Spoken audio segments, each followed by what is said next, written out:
I'm not sure if anyone else put fingers up as well. Been and done. And killing the the music there, and we are live! Hooray! Yay. Yay! Exactly, and there was much rejoicing. Yay! So yes, as you can tell, all new layout, all new game. Huzzah! So we are live with our very first. It's not an episode; it's an issue. It's a comic book. So our very first issue of Modern Age Heroes. It's actually run based off of the Marvel Superheroes RPG, the old game system from the late 80s, early 90s. Back when box editions were still a thing, and TSR was still a thing, and they made Marvel Superheroes alongside D&D.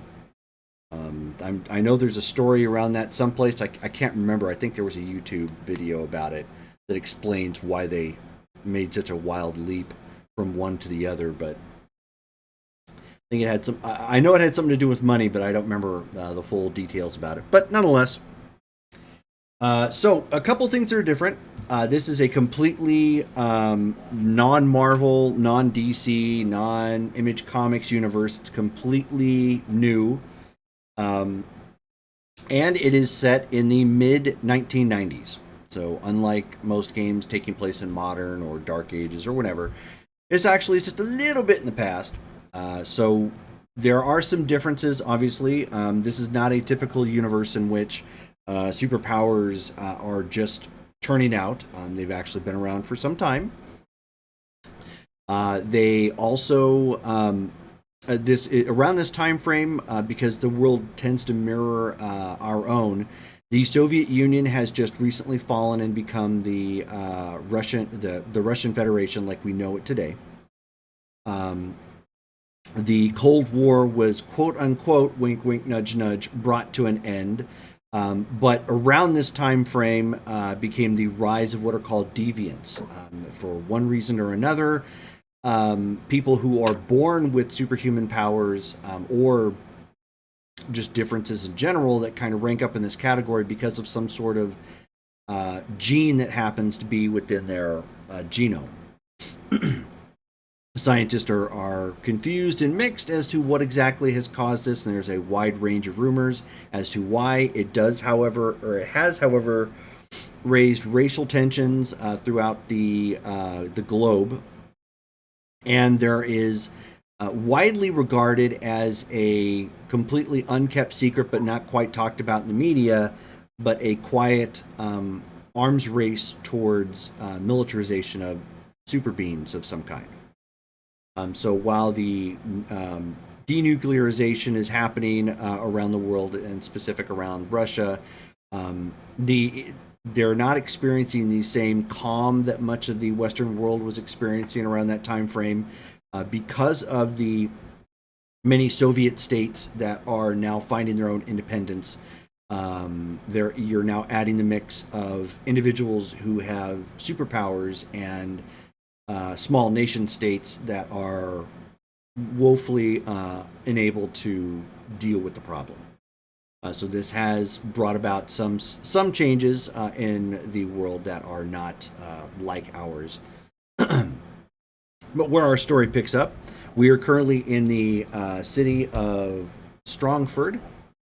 Strongford is a fairly large city,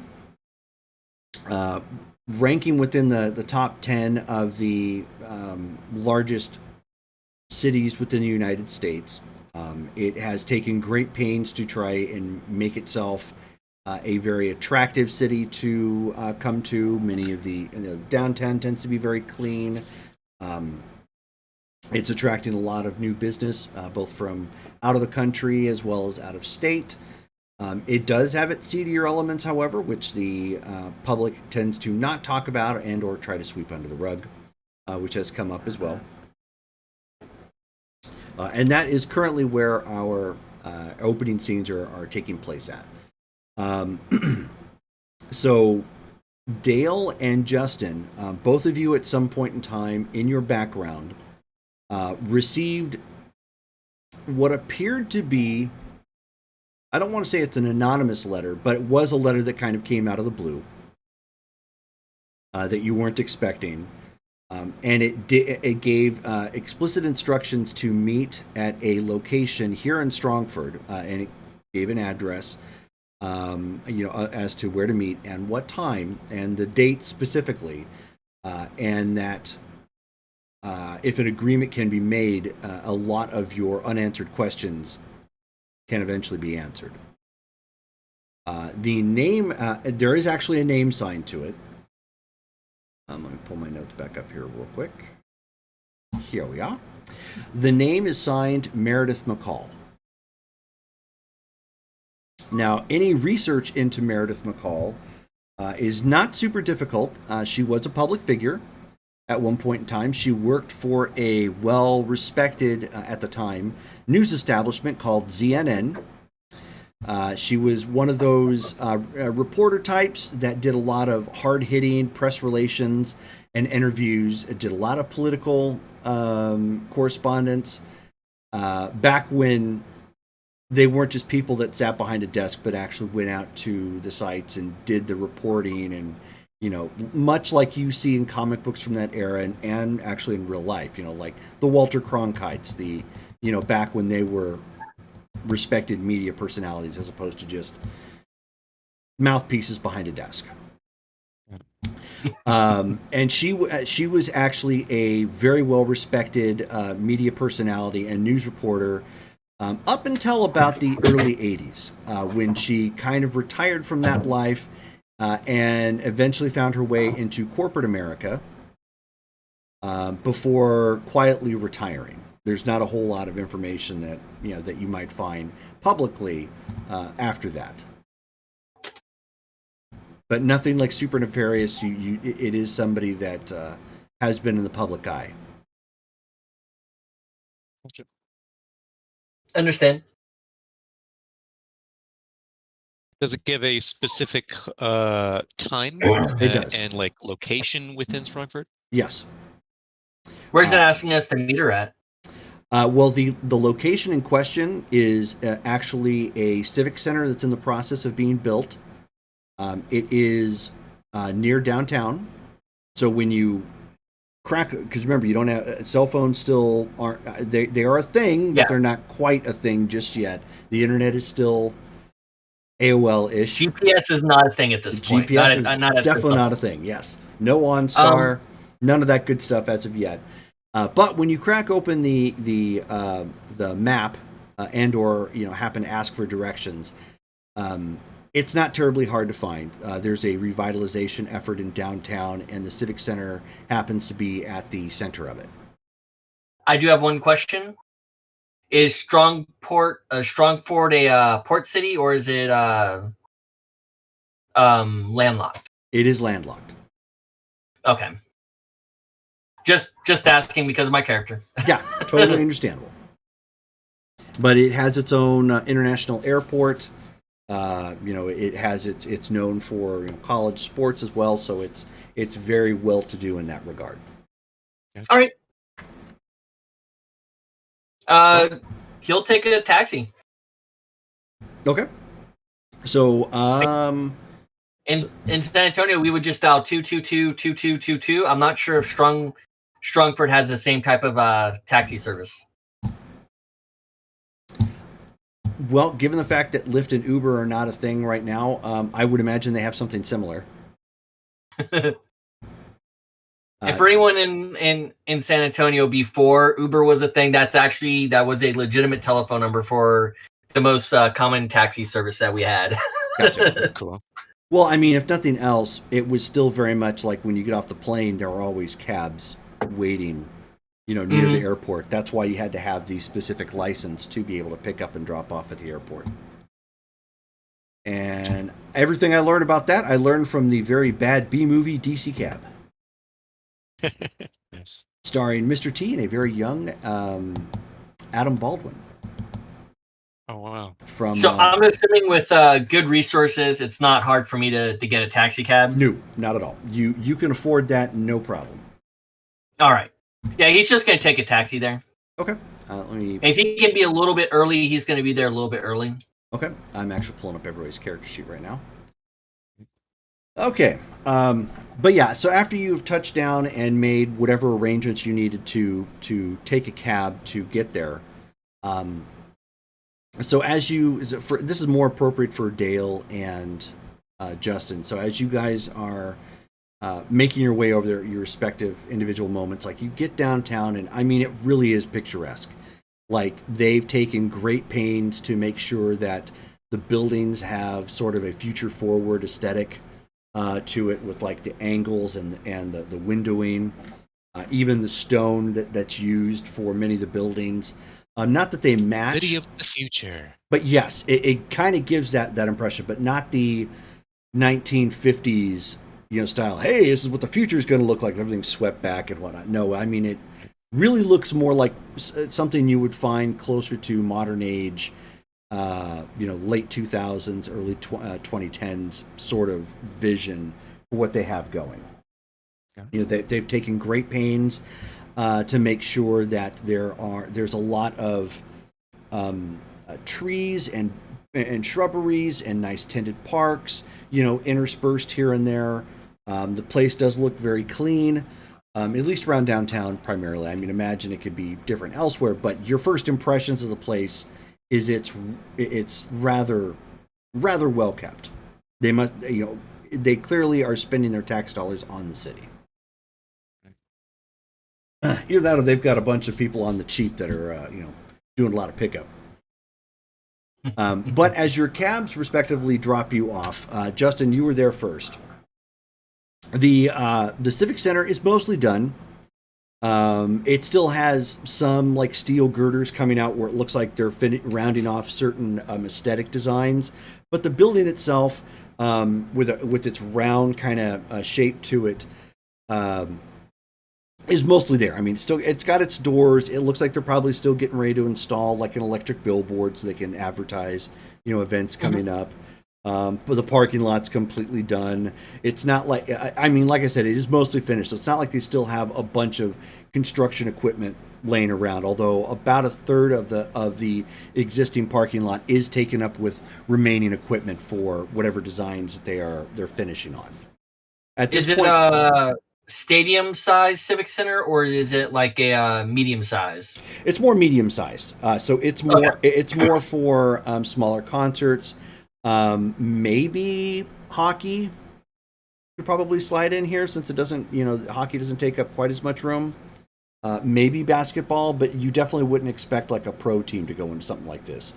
All right, Pro teams would probably want to sell a lot more tickets than this place could. But definitely a music venue as well. So it kind of gives that vibe. And where it sits off of where they draw, like one of the things you do notice about the town or the city too is that it has a straight shot to the rest of downtown. So again, they're being mindful of this center, so that way it's like within, like if you walk out of the building, you're immediately going to see a lot of the shops and restaurants that they're trying to market to. So they're trying to be very smart about this upkeep. But when you get dropped off there's a couple people winging it around, out in front. Looks like they're probably just wrapping up for the day. And also note, at this point, the sun is setting right now, so it is dusk, but not quite dark. All right, he'll start making his way towards the front of the Civic Center. Okay. So you walk up to the front. The doors are locked. Obviously, it's not open for service at this point. But you would imagine. The lady that sent this letter probably would have already had that taken care of. So there's probably another way to get in. He'll start walking around it. Okay. So you make your way around to one of the sides, probably towards the parking lot side, since there was still some activity over there. And you can see that there are some loading doors that are actually still open. I'll slip in that away. Okay. Are you being nonchalant about it, or do you care if you're seen? Like I belong there. Okay. Just walk straight on. I'm definitely kind of built like I'm a. Well, not that built for it. I definitely look like I could fit in hammering something. salt of the earth day labor. Yeah. Okay. That will work. So, and actually, I mean, as you were probably a little trepidatious as you got up there, but nobody's really paying you any mind. Like, they're just, it is clear that they're wrapping up. They don't seem to give a damn who's coming in or out. And you just slip right on in. The back end of it, this is very much where you would, like the loading of equipment or, well, yeah, like the loading of equipment. Like if a concert was here, this is where they would start offloading amps and, music equipment and whatnot. And it's pretty open back here, kind of dull with a lot of the cement sidings and whatnot. But there are signs that point to, like, this way to stage, whatever, this way to second floor. The elevators here, are currently working. The instructions did actually specify that it is in Suite 1A. And that's where he'll head to. Okay. So it doesn't take very long. You look at the side. I mean, you can take a look at the siding of it, and you can say, okay, well, I'm going to have to go up. The suites are going to be box seats probably. And you end up, no one's there just yet. The door is shut. But you get up and walk around. It's got that new building smell and feel to it. The carpet still kind of crunches a little bit as you walk across it. As it's still getting used to laying out, being rolled out and established, and people haven't trampled it to death at this point. Do they already have the furniture in place? Most of the furniture, like around the concourse, is in place. Yes, although there are no stores or food fronts that are in as of yet. Oh, I was talking about they do have the areas for it. I was talking about in the box seats. Because he's just going to try and open the door. Oh, okay, yeah. The door is locked. Oh, okay. He'll take a look at his watch and probably realize he's there way too earlier than he should have been.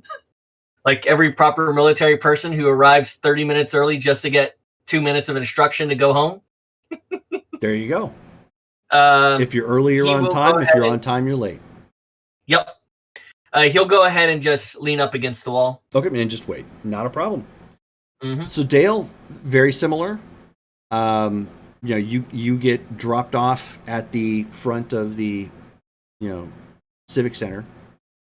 A little bit later, but I mean, it's still sort of dusk at this point. Construction crews they're wrapping up. They're almost done at this point. And it looks like there's still a couple people coming in and out of the side of the building. All right. And so it looks like, just to recap here, so the construction or the civic center is still being built. Does it seem like it's active, like people work there beyond just construction? Maybe. It's still, like I said, it's probably about 90% completed. Okay. So it's possible that some of the staff that was going to be working there may be working on the inside, but they wouldn't have a full complement yet. And the notice from Meredith, she was wanting to meet just within the building, yes, or somewhere else? Within the building. Got it. Okay. Then I'm going to go up to one of the laborers, if I can catch him, and go, "Excuse me, sir. Do you know if it's possible that I can enter this building currently?"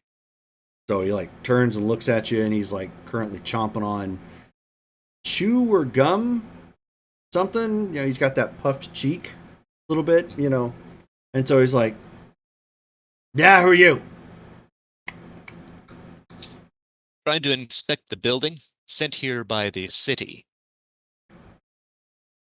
Let's take a look at your character real fast.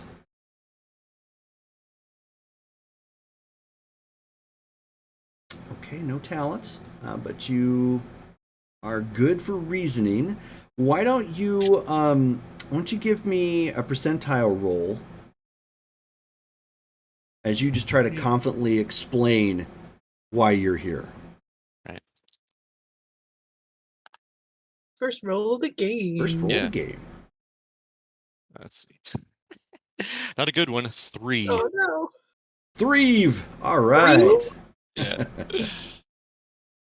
On one of his best stats, too. That's a bummer. Yeah. So he's like looking at you and he's like, huh. You don't look like you're one of the city inspector types. You got a badge or something, buddy? Unfortunately, I don't. I did leave them elsewhere. Is there any other business within the building? Is it open to the public? And he like looks around and he says, does it look open to public to you?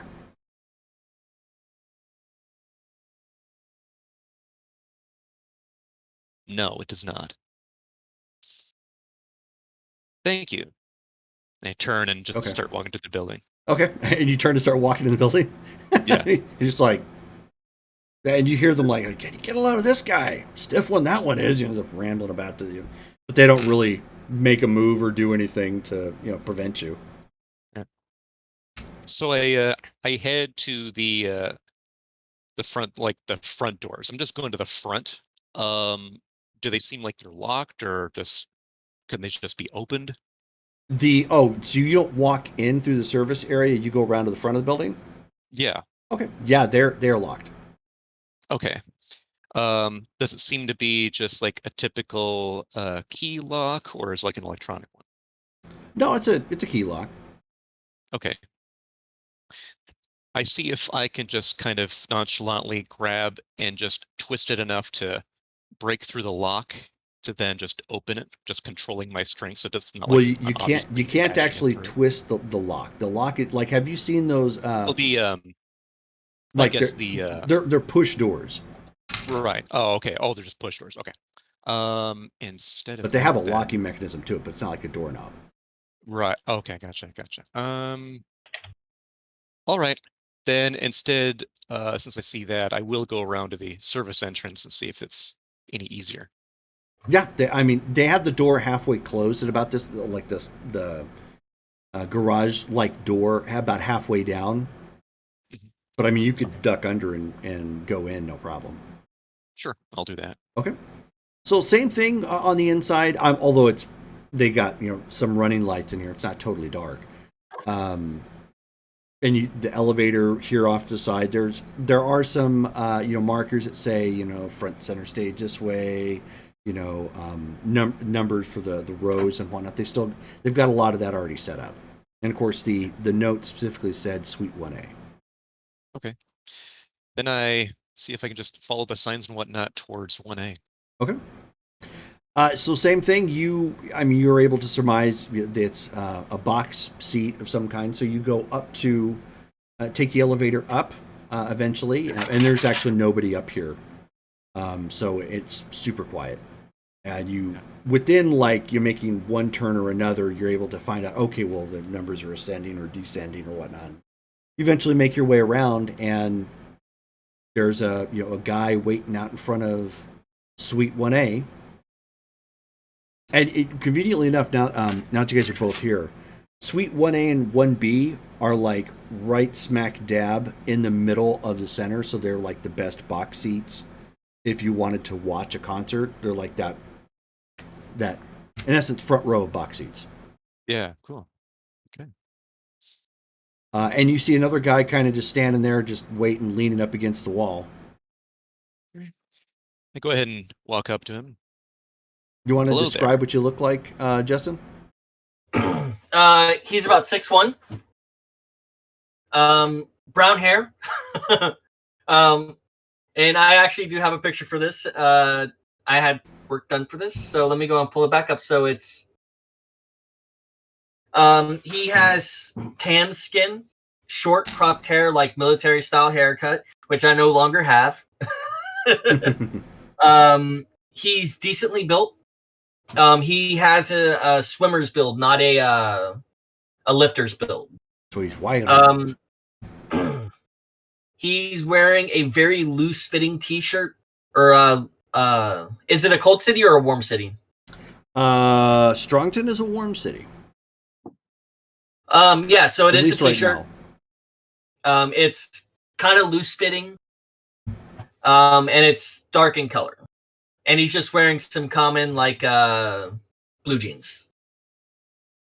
Got it. Okay. My guy looks like he's dressed kind of business casual. He's wearing a long sleeve blue button-down shirt, black slacks and a nice belt and a nice shoes. He's a Caucasian, about 6 feet tall, athletic build. His shirt is kind of form-fitting, so you see he's not muscular, but seems like he's in shape. Let's see. Nothing like out of the ordinary as far as features go. Decent looking dude with a black kind of short bedhead hairstyle, no facial hair, and gray eye color.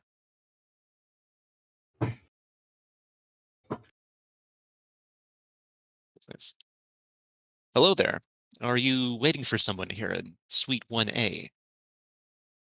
This is Justin. Forgetting what was her name again? My name's Dale. Sorry, this is my old way of saying out of character. Okay. Yeah, Laura. What was yeah. Jeremy? What was the character? The lady's name? Martha something. Oh, her name is Meredith McCall. McCall. McCall. McCall. Okay, just making sure. Sure. I'm waiting for Meredith right now. Name's Freddie. What about you? And he'll extend his hand out to shake. Also shake your hand. Very firm, kind of strangely hard handshake. Well, he's not like gripping hard, but his hand is like really hard for some reason. And he's definitely above room temperature. Okay. Gotcha. Like you could almost swear he has a fever. Okay. And oddly enough, my guy is like a little cool to the touch. So, all right, cool. Shakes hands, says, Mark Annette. Pleasure to meet you. I'm also here to visit Meredith. Did she indicate to you when she'd arrive exactly? He'll check his watch. How many minutes are left? You're still at about 5 minutes early. I'm guessing we're still about 5 minutes early. Excellent. We may have received the same message. Did she indicate to you why she wanted to meet people here? No, he'll pull out the letter from his back pants pocket. This is all I got. He looks at it for about a second and says, it's identical to mine. Well, interesting. I suppose we'll wait. And not much you can do unless you can open the door. And right about this time, you hear the panting of someone running down the hallway. Look at the panting person. And again, there's nobody really down here except you. And then Brittany, why don't you go ahead and describe your character? You only had enough to get so far into the city, and then you had to kind of hot foot it the rest of the way. So. But you're making great time. Okay. I am about, let's say, 5'8", slender build, kind of an all-American feature look, with shoulder length, curly blonde hair that's tied back, and wearing kind of a also business casual, just like a button-up shirt and slacks, and shoes that have were once kind of nice, but have definitely seen better times. Blue eyes.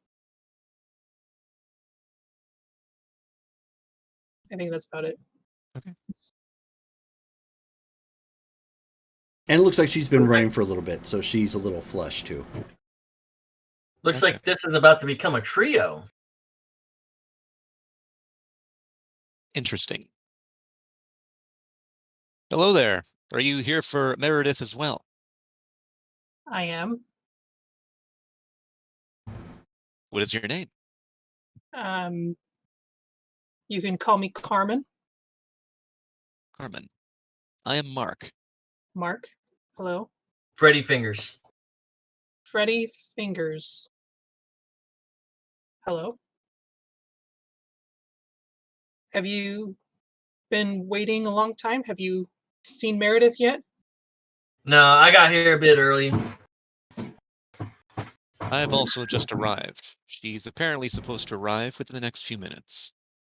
He'll check his watch again. So you're Looks about like a about a couple minute minutes. out. Yeah. Whew. Well, at least I made it on time. Were you running a long way? Longer than I would have liked. I take it that was not to your liking, not based on your decision, something you had to do. Well, the buses only go so far. I see. Never mind.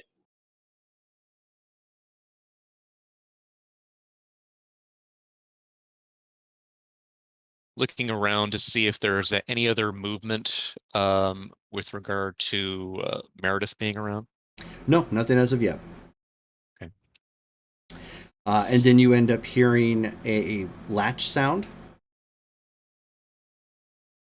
and the door opened to the suite. Go ahead and walk in. There is a lady who opens it up, and she holds it open for all of you. She has platinum colored hair. Looks like she's probably pushing 60, but she could give young 40-year-olds a run for her money. She's well kept and athletic, so she's definitely kept in shape. She's in a nice business suit with nice pumps on. She's about 5'5".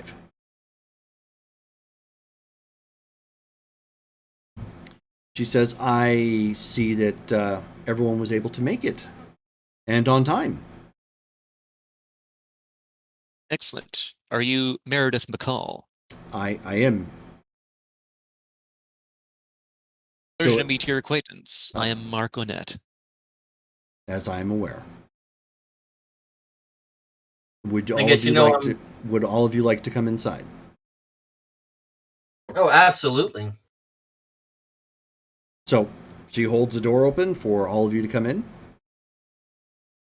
I allow Is the other this- two to go in, and I'll go in last.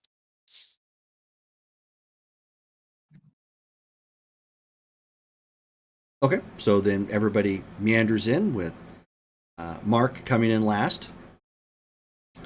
The inside of this has already been completely furnished, so it's got its seats and whatnot. Already everything already in place. There is a tray set off to the side with several glasses of water already filled. There is a one of those containers that has water in it, and then it's surrounded by ice, so it keeps it cold for portable purposes, like you would see at a lot of conventions near con suites and whatnot.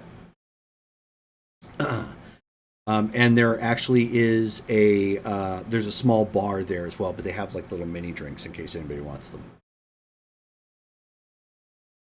Any beer? She says, no, there are no beers. There are harder liquors, whiskeys. I think there's a couple bourbons in there. I'll pass on that stuff. Depending on what's going on in this meeting, I might still need a clear head by the end of the night. Very well.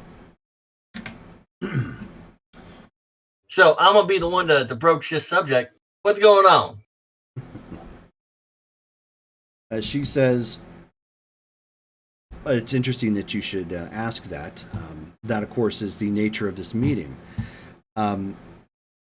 As I have explained to Carmen briefly before this meeting, all of you are in a unique situation to help. Let's put it that way. The world is in a situation right now in which its primary defender has gone missing.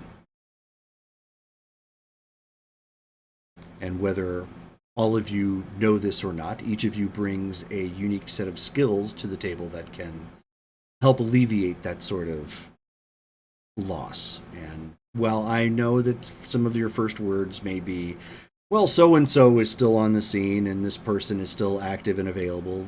They, for one reason or another, I do not believe they are the ones that should take up this cause.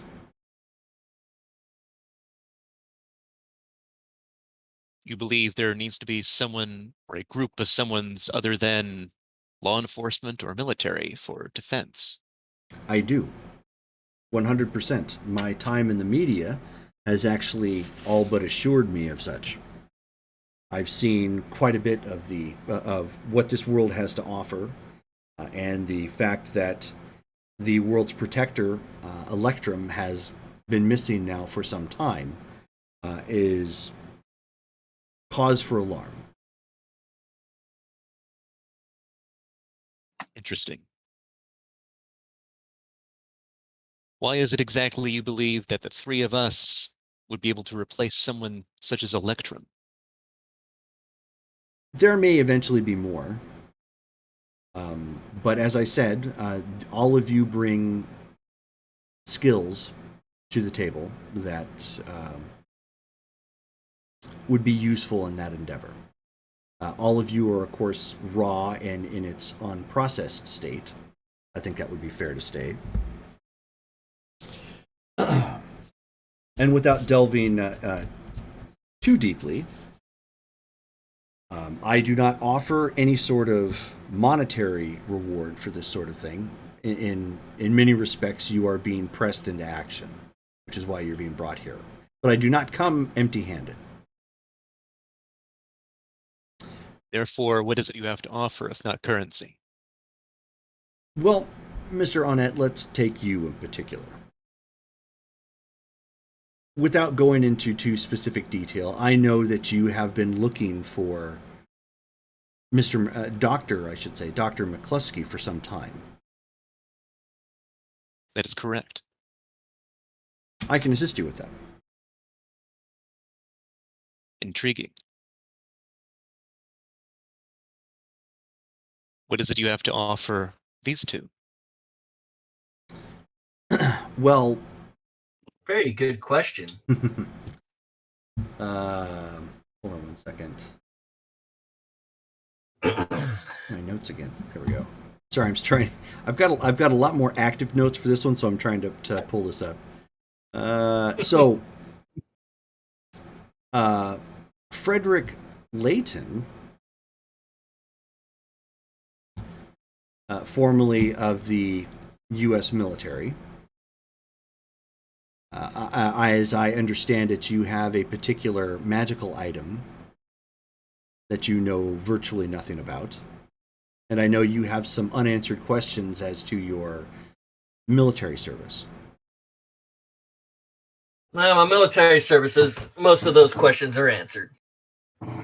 Not in the ways that you expect.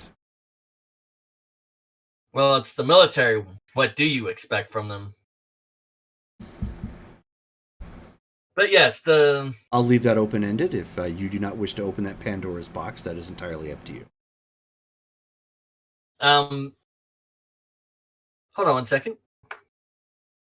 He keeps the something he didn't show off was his necklace is actually kept tucked into his shirt right now.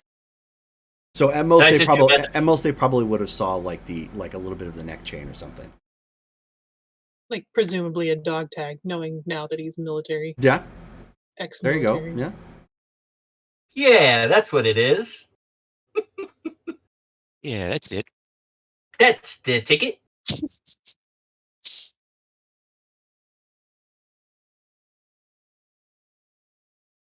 Oh, and keep in mind, I can't get Discord messages when I'm streaming because I have to have the window open. Otherwise, it will broadcast your message.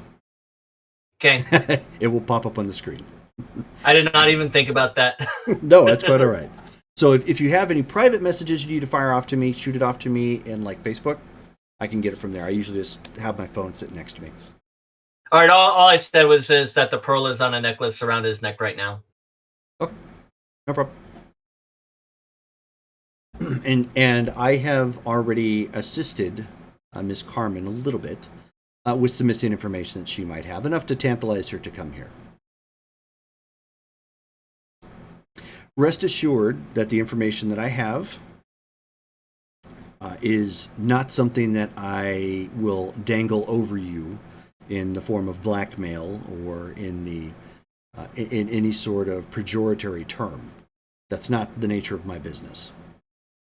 I'm simply seeking to fill a hole that is not being filled by the mercenaries of this world and the media hounds. Keep saying world. Are you implying that the scope of this assignment is global? You catch on fast. The scope of Electrum's abilities were to protect the entire world. It would make sense that if we were to fill his shoes, our purview would be the same. Or let me pose it to you this way, especially given, and she puts in air quotes, Freddy's already admitted background. Are you willing to live in a world knowing that you have the capability of affecting change that is currently swaying towards military profilization of superhumans?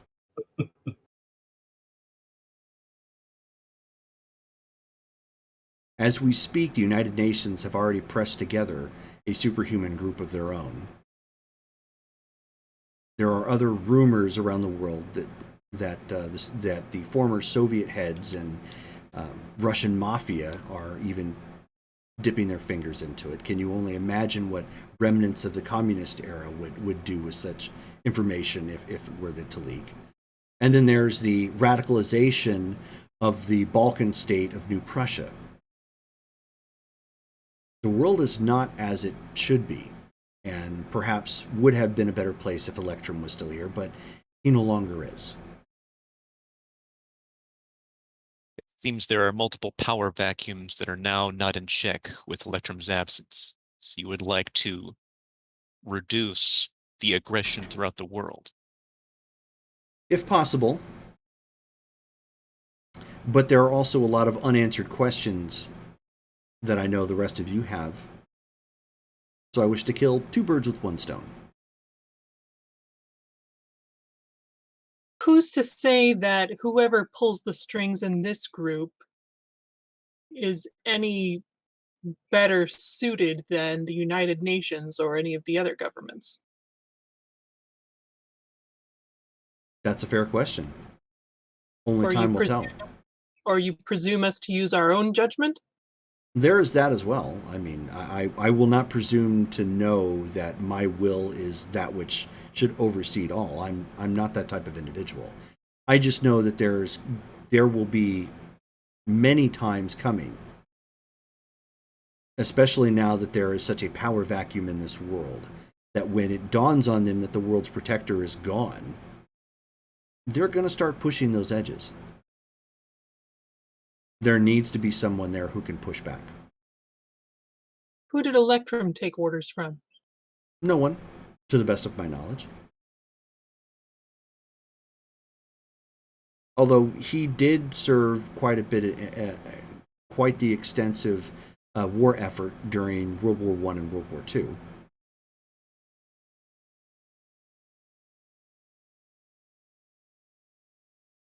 Your cause seems rational. Please. Yes, I was just mentioning the cause itself seems rational. I believe I accept. I will join.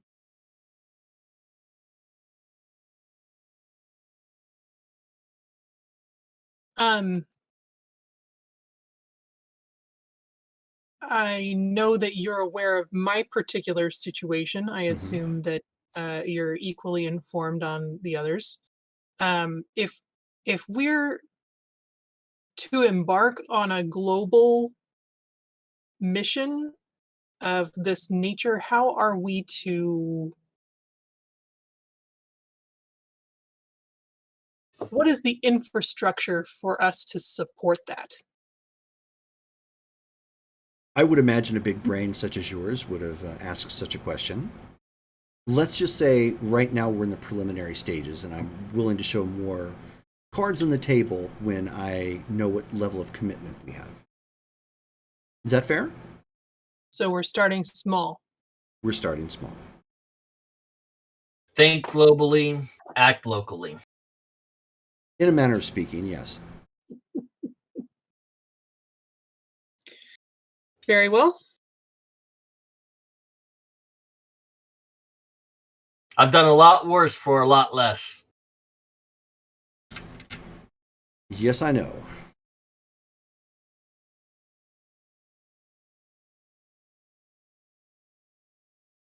Then what I'm is saying the I'm in. next phase?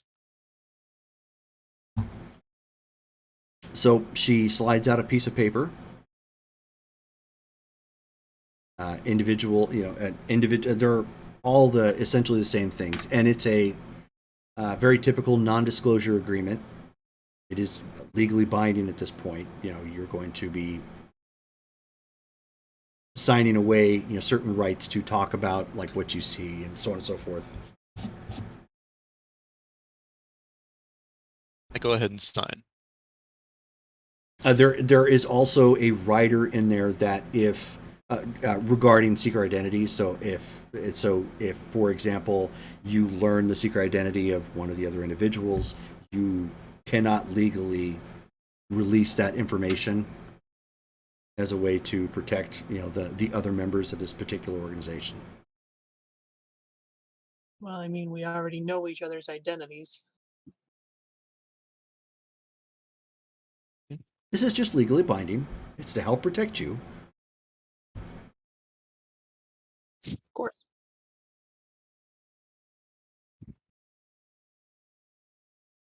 Question? Yeah.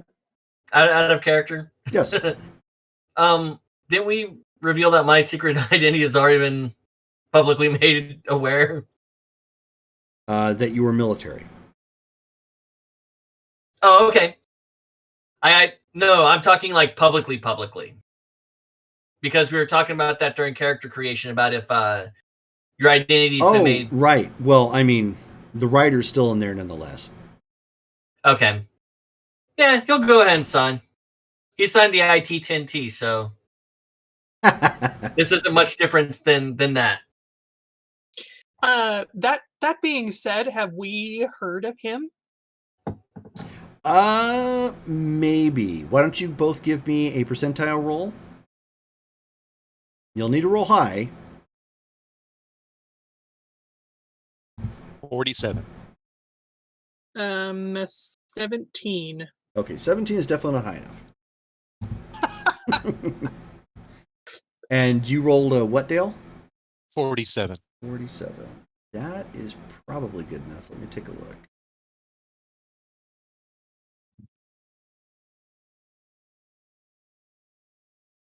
Okay, and which name are you going by? Scorching Surgeon. That's what I thought. Okay. So now that you think about it, and you've kind of put two and two together, you stumbled onto an article, probably from like a Nat Geo magazine, talking about somebody dealing with the ocean, and some superhero calling himself the Searing Sturgeon. That fits his description. Okay, got it. I look over at Scorching Sturgeon and I just look and twist my head. Interesting. Yes. I believe I have heard of you. It's possible. Freedom of information, all that lovely stuff. So she says, well, now that we've had the opportunity to meet each other to a certain extent, if all of you will just follow me, we're going to the rooftop. We're going to leave this place, and I'm going to take you somewhere else to continue the debrief. As Miss Carmen has asked, there are still some immediate questions as to infrastructure to answer. He's going to grab 3 bottles of random liquors. Okay, just boop, boop, boop. Okie doke. Mm-hmm. One was Baller vodka, desserts. one was Fireball, and the other one was like a Jim Beam. I'll just follow her. Okay. Yeah, he falls right afterwards.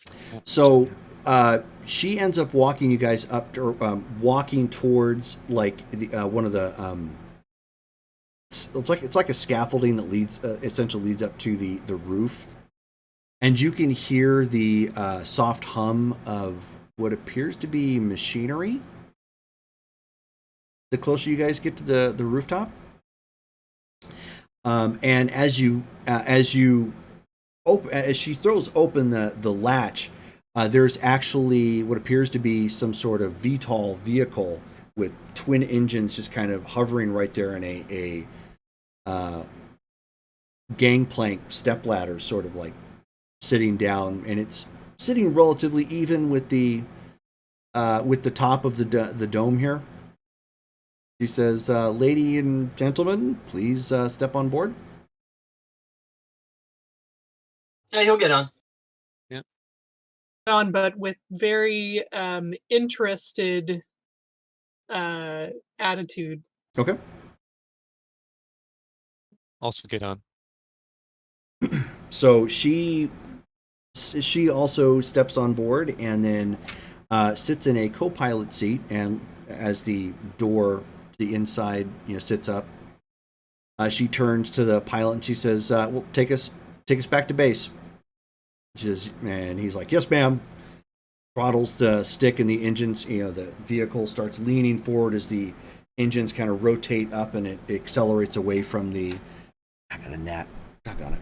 As it accelerates away from the dome, you're taking to the skies of the city at this point. The city looks amazing, from one point, and then there's this old, like it gets like just past downtown, and then there's this extremely like rundown section of town. Like it's just an utter eyesore.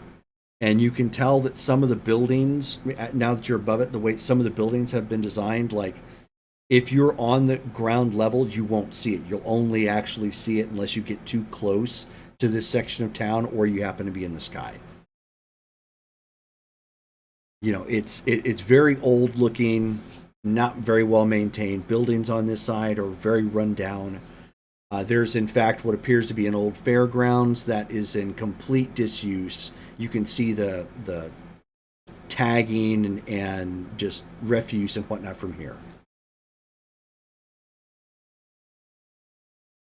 But as the ship is taking off over the city, it ends up taking a pass around a low mountain range nearby, taking a circle around. And then as it comes up to the mountain, part of the mountainside sort of opens up at an angle, so it actually looks like blends in a little bit with the mountain itself. And the vehicle slowly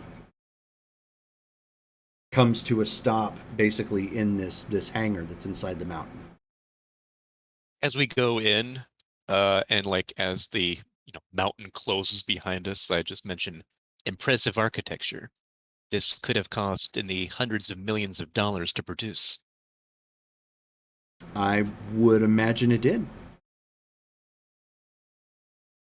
Most of it, however, was made in-house, so I would imagine that compensated for some of the price.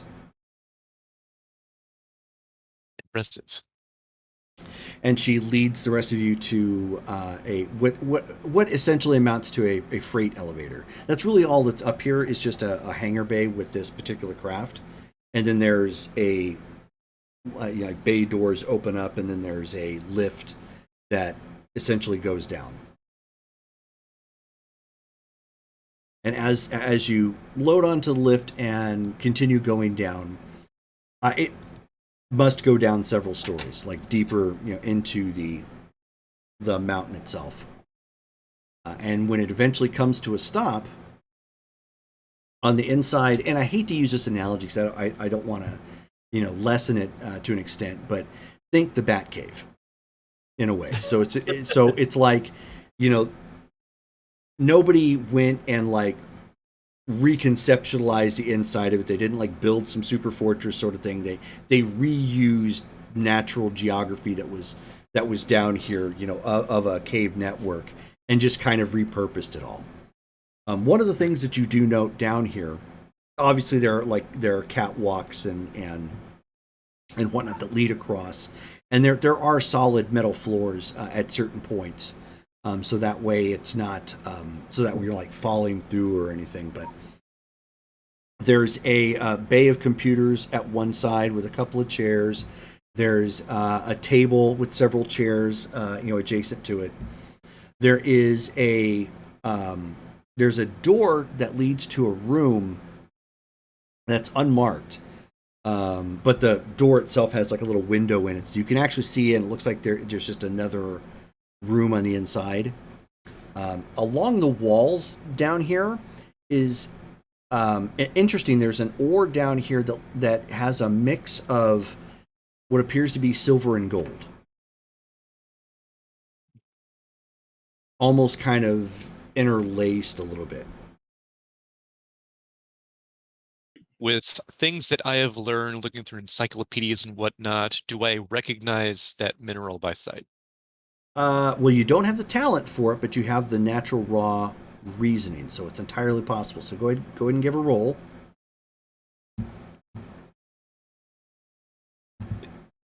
This is not good. 5. So silently somewhere in the back of your mind, you're like, I still need to upload programming. There are programs I can put in here that would really help with this. Damn it. Can I see if I recognize it? Yeah, absolutely. I got a remarkable reasoning. Is that good enough? 52. Yeah, you can roll. You don't have to have the talent for it. You can make a roll if you want. Well, I didn't do well. I did a 28. Okay, so yeah, you're kind of clueless. You're probably just more looking at the system set up down here. Brittany, you end up identifying. You're like, oh, that would qualify for, and then it dawns on you like, that would be Electrum. Did we know, like, how familiar are we with Electrum himself? Not much. Just I mean, and think of it without drawing without drawing on a whole lot of analogies to cheapen everything. Imagine being the everyday Joe and knowing who Superman was. Okay. I mean, you may not know a whole lot, but I mean, he's been around a lot. You're like, oh, that's Superman, or you see it in the distance lifting up a plane, so that's Superman, sort of thing. Same kind of thing. It's like when you would know him from the newspaper, you'd know him enough, like a Khloe Kardashian or something like that, just for whatever it is that they did, but not necessarily on an interpersonal level. Okay, I'm gonna look at that metal, and I'm gonna look around at this place and look back at Meredith and say, was he based here? She says, well, that very astute of you. Once again, you are illustrating why you are or should have been, a foremost scientist in your field.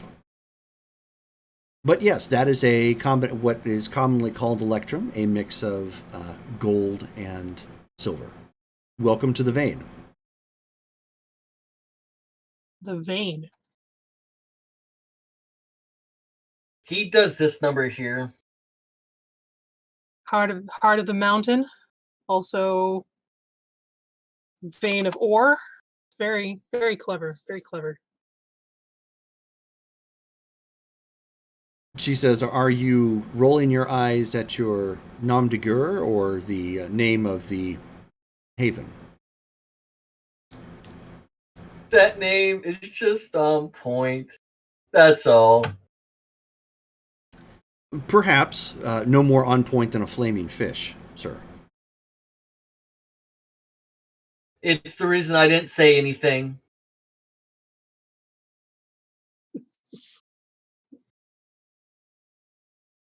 She says, please have a seat. Go ahead and sit. Same. Yeah. So she says, now that you have signed the appropriate paperwork, and of course, as I did indicate, there will be others who will eventually join us. There is at least one that I have my eye on that I've made contact with, but for one reason or another, he could not be here this evening. But this will be your base of operations.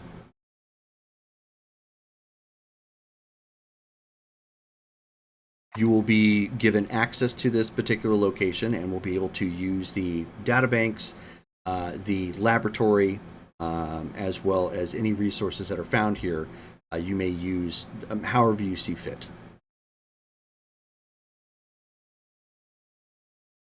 Are they to be restocked? Restocked which? The supplies? Speaking specifically of the laboratory. The laboratory is fully stocked as of this point. However, we'll have to negotiate what sort of restocking will take place once things are used. Very well, fair enough. Remember, this is not an unlimited budget sort of thing, but there is obviously premises here that should you need to rest or relax away from site and or in particular the media, you will be able to do so. The barracks are Spartan, but they suffice. Did he at least have enough common sense to put in a pool? No, he did not put in a pool in this location. There is a bath and shower, however. Underground spring, maybe? For fresh water? Anything like that? No. Would we be given leeway to make modifications to the vein as we saw fit? Perhaps. You can run that by me and I will see if that's something that's instructionally sound and if it is something that will benefit. But I'm not opposed. Understandable. Speaking of which, with regard to the architecture, is the way in which we came in via VTOL craft the only way in and out of the structure? No, it is not. There's one on the ground. There is one on the ground level that faces the other side of the mountain that gives you access into this building. But again, I would stress that this location be kept the utmost secret. Don't, if you suspect that you have any degree of attention on you, do not come here. Understood. Well, he did not keep one. This is he did not keep just one. This is one of his particular locations that he used for a base of operations.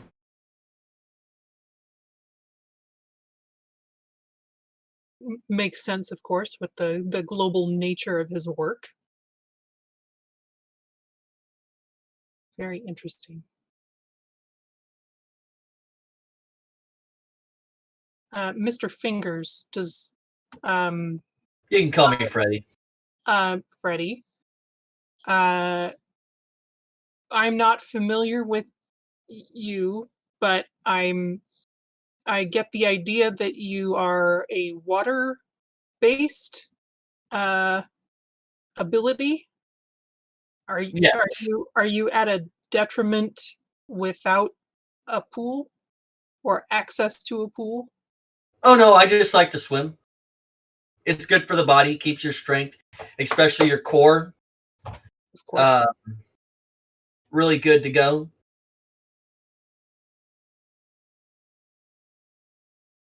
Good to know. That and maybe soccer, but I don't like to run around that much on land. Neither do I.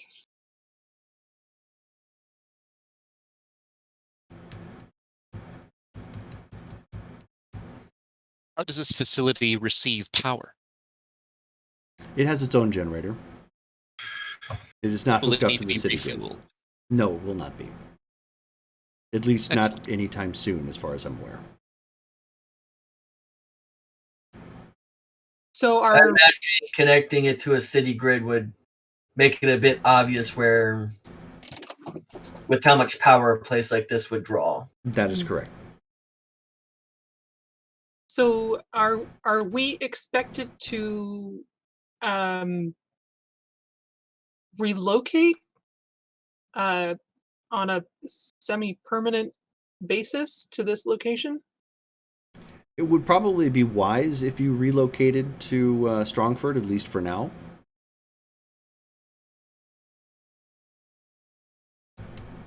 I would imagine that you as a group would probably want to get to know one another better and train with one another.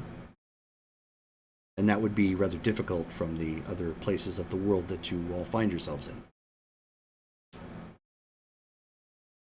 Of course, I was speaking about my own responsibilities and the time commitment.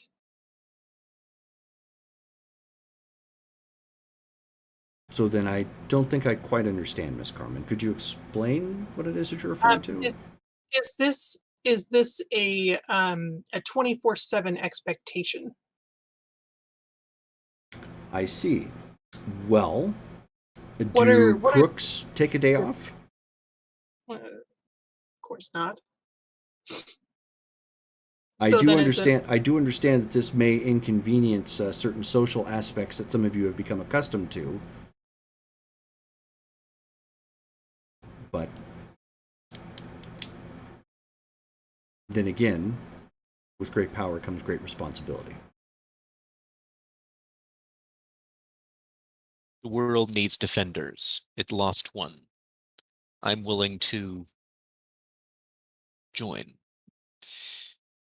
Even if it means living here. That is not a problem for me.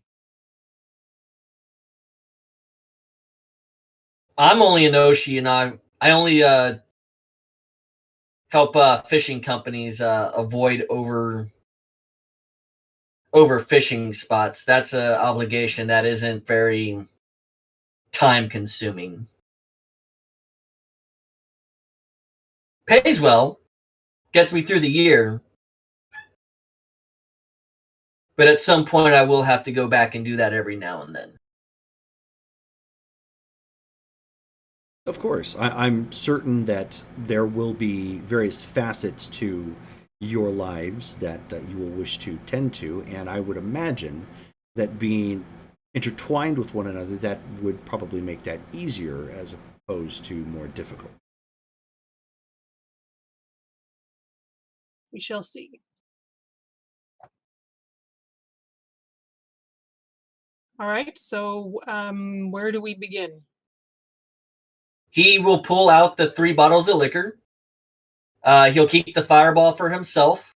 Hand the vodka up to the slow talking guy, and handle the Jim Beam to. I'm sorry, Justin is bad with names. To Carmen. Brittany's character. Brittany, there you go. Carmen. I'm with you. And I take the Yeah. bottle, Never. look at it, and then pass it to Meredith. I do not require a refreshment. Thank you for the gesture. a He toast? opens it up. Sorry, I didn't mean to cut you off. A toast? A toast to a new endeavor. So, well, Meredith then takes it and takes a finger and pops the top off, and just downs that drink. She says, "Good." In the He drinks meantime, feel free to get acclimated, spend some time here, look around, investigate as you see fit. I just cannot emphasize: do not draw undue attention to this place.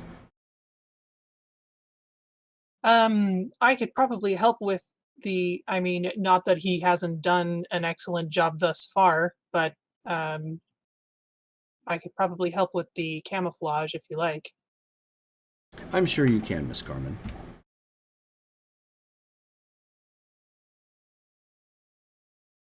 perhaps we can look into something a little bit more permanent that doesn't require your concentration. Well, yes, of course. That would be preferable. So she gets up and she says, then I will communicate with the rest of you perhaps tomorrow then. Excellent. Well,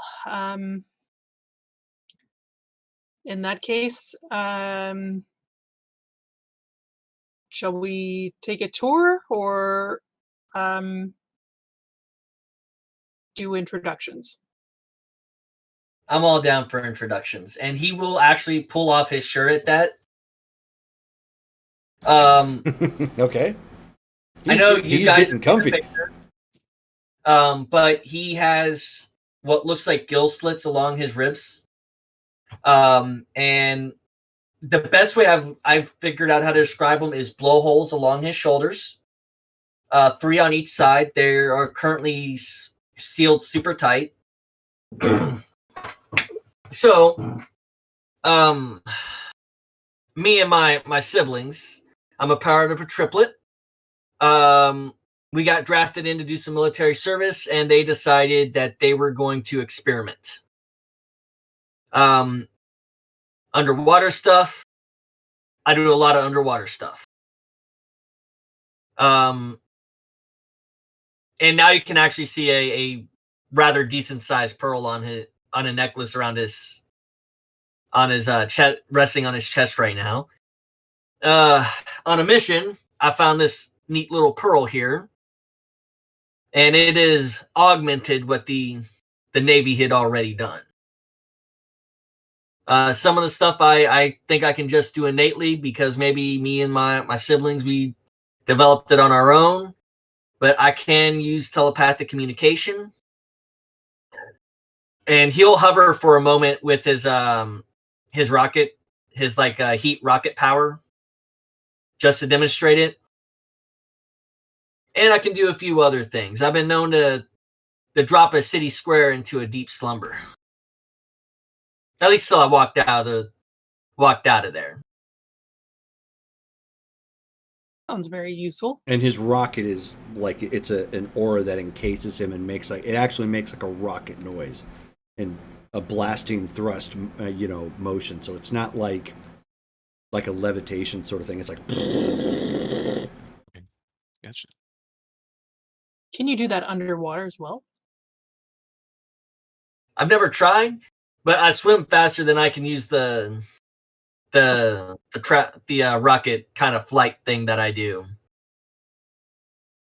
Fair enough. I've kept pace with the submarine once that was beginning to bug out. It is extraordinarily fast for an organic being. And I'm going to take it that you are not now. Well surmised. And at that, I drop the image that I had of myself. And instead of looking like a normal human being, I am the same height. However, I'm obviously like a completely robotic being. Pretty much everywhere it's smooth, but like with a matte grayish, silverish look. Over all limbs, chest everywhere, with some silver highlights around like joints and what have you. And then the face is very simple. Think like an Iron Man-esque type of slits for eyes, slit for nose, but with some movements. Like when I speak, my mouth does move, and my eyes are constantly glowing blue. Blowing glue. No, they're glowing blue. That is correct. I am an android. As far as I can tell, first of my kind, developed by who you heard before, Dr. McCluskey, and one Dr. Rostenkowski. I'm based on quantum technology, from my mind to my other abilities, such as, and I go ahead and just for effect generate 2 duplicates.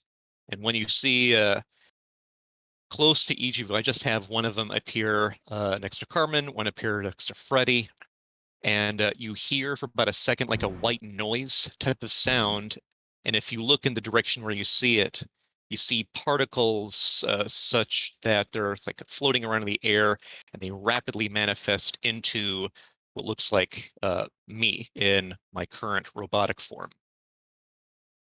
It only takes like a second for them to appear. And then from the one that's standing next to Carmen, I say, I have full control. And then the one that's next to Freddy says, of all duplicates I create. And then the one that's actually me says, I can make more than this and at range. It is a type of quantum photonic projection technology, extraordinarily advanced. However, if you'll notice, I walk up to one of them and just pass my hand through, and nothing happens to it. And I say, they're all intangible. However, I maintain a connection, can see through them. Excellent for decoys, scouting, what have you. I then have them both dissipate. You hear the white noise sound, and then they just kind of vanish. And then you see me focus, and I regenerate my guise that I had before that covers me, and I look human again. As you can see, I use the same technology to disguise myself. Fascinating. May I ask, what are you made of? What materials? It is a metamaterial, part carbon nanofiber, part steel, titanium.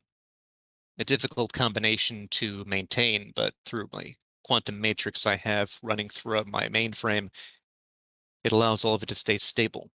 It provides other abilities, such as redirection of energy that's applied to me.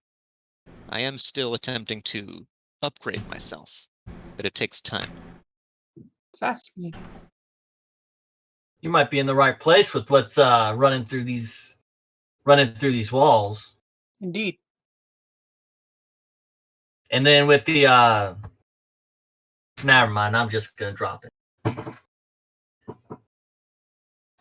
Sorry, I like to swim. Understandable. Perhaps we can upgrade that as well at some time. Well, I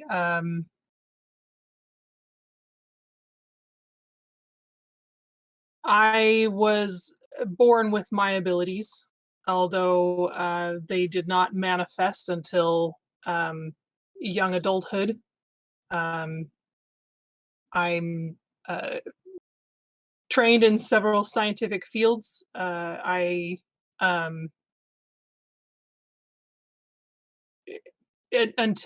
Until very recently was fast tracked into applied sciences at a major firm here in Strongford, and due to what seems to be deviant prejudice, have been downgraded to less than illustrious situation. So I welcome this opportunity to use what I know and what I do. So I'll, by way of demonstration, I will first I'll disappear using my cloaking illusion, which I use fairly regularly, and then I will instead I'll drop that, and I'll look like Mark, and then I'll make Freddy look like Mark, and then I'll drop that, and I'll throw my bottle in the air and blast it with a ray of UV light, and I'll just explain that, that I also have some telepathic ability and empathic ability, but not extremely strong. The illusions are my specialty. The light essence is my specialty. Multi-aspected deviant. That is an impressive genetic mutation. Yes, well, it doesn't get me anywhere very fast, unfortunately. Then it will be time to Yeah. change your destiny here. We'll see if I can whip up something in the laboratory. Because the city bus is not the best way to get around, let me tell you. Speaking of which, if any of you require my services to create or generate any type of tools, machines, or devices, let me know, and I will do my best to create something adequate, if not superior. I look forward to working with you.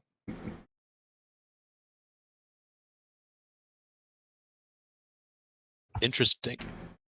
Therefore, we have enough here to defend and perhaps attack as well. Should we test our abilities on whatever training grounds might be here in this facility? Let's I'm good go with explore. See what training facilities there are. And he'll actually leave the shirt behind.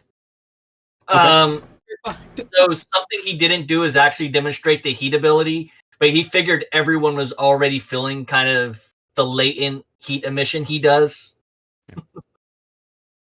If we're that close and your thing's heat, it makes sense.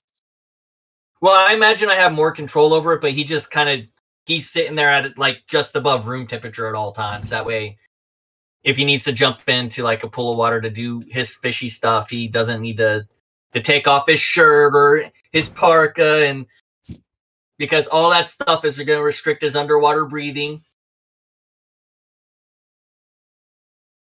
But yeah, he just leaves the shirt behind. Sure. Okay. So you go by the scorching sturgeon. Yeah, I was a big fan of Iteration back when I was young, and It's quite a mouthful. I know. Some people still call me it, but after I got outed a couple years ago, when whoever, I forget who it was, it slips my brain. Someone got the files from the Freedom of Information Act accidentally. Someone made a mistake on the government side, and the documents on me and my siblings' experiments were made public. I haven't had to go by a name in a long time, so most people just call me Freddy Fingers. And your You- siblings have similar abilities to yourself? Except for the stuff that comes from the pearl, yeah. We all three have the water stuff. They swim more with their like strength than I do. But yeah, I love those two. They're still in the Navy right now.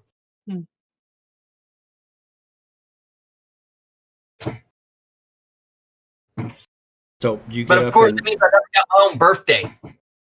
Just saying. Triplets, you never have your own birthday. so do you get up and explore, looking for like a gym or? Well, first of all, just to see what we've got, and then Sure. I suppose if we reach a gym, then we'll pause and play in it a little bit. Sure, no problem. So there I'm is- kind of looking for a danger room type of situation. The foremost superhero on the planet before he disappeared or died or whatever happened to him probably had one of those. So, well, the first thing you do, obviously, is you make your way from like the computer bay and whatnot, which isn't on, but it has has three has two really big monitors and then one kind of smaller one, probably more centralized for programming purposes or whatnot. And then just past that, the cave sort of comes in a bit narrower where that door was that you saw. And when you look on the inside of that, there's a small room, maybe about an apartment living room size, so maybe like 500 by 500 or so. Not terribly big. But when you look, when you just take a peek in there, you can see that there's several glass cases of like items that are, locked away under the casings, and there's like little plaques next to them and whatnot. I'm hoping for a giant nickel, just saying. Yeah, there's no giant nickel. Giant nickel. It's a reference to the Batman the Animated Series. He has a giant penny in the Batcave. From Two-Face? Mm-hmm. Because Two-Face, you would flip a coin, and one side had it X'd out. Right. By the way, where that actually comes from is one of my favorite episodes. It's called Almost Got Him. You should definitely watch it. Used to love that show. Good times. But so were we able to find like a proper training room? When you make your way around, there is a room that's probably, let's see,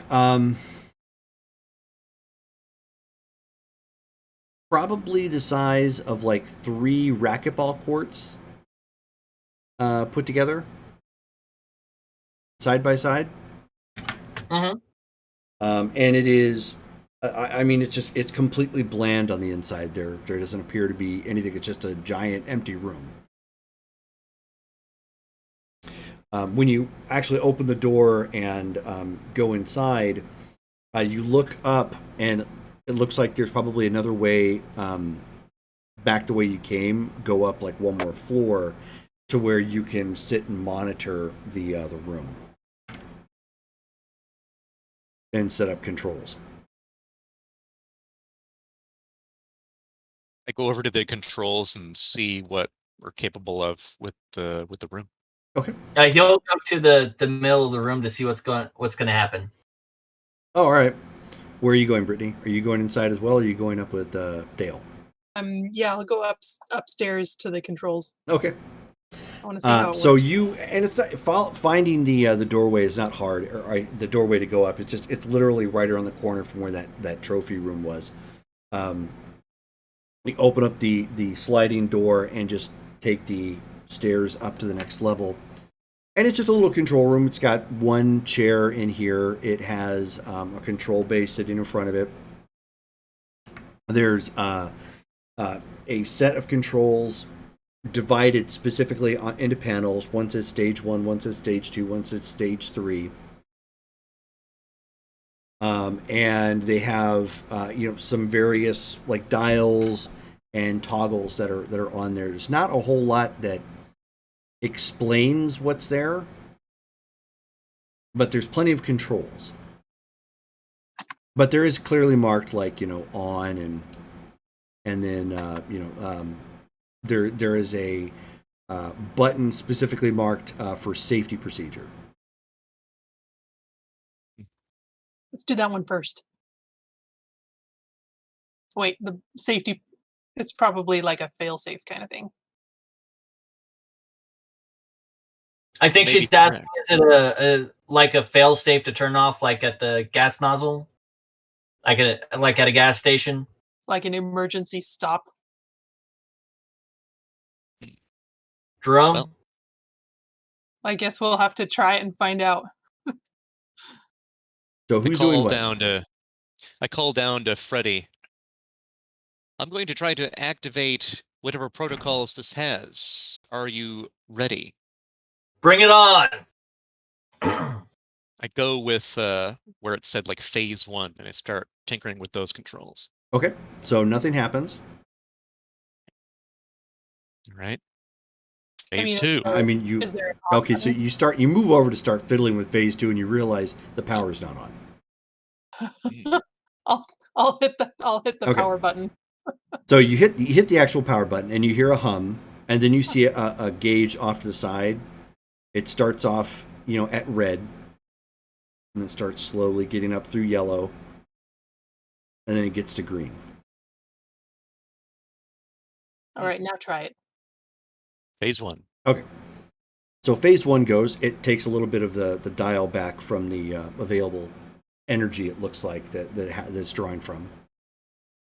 So down in the room at this point, Justin, you can actually hear some things starting to happen.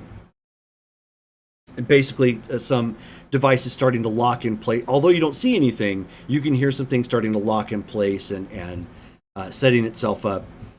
And before you know it, 2 panels from the ceiling slide to either side, and then 2 arms come down with what appear to be some sort of laser devices. And they start shooting you. I'm going to be trying to dodge out of the way. All right. Why don't you roll your agility? 72. All right, 72. Ooh, okay. So you came at this not new, but you came at this more like the thugs you're used to, when they start getting mouthy and threatening you with a piece, like you would see in the ocean. It's like, we don't need to take this, and they pull out a pistol or a rifle or something like that. So you kind of came at it like from that angle. You were not ready for the level that this weapon was firing. You're not used to the lasers. You're used to bullets, to emphasize Elmer Fudd there. And so you jumped, you juked, but by the time you juked, it popped you. So, bah! Thankfully, it was more of a taser-like shock that, to stun you than it was anything permanent damage-wise. Go ahead and give me an endurance check. That is going to be a 37. Ooh, 37 on a remarkable 37. Just barely.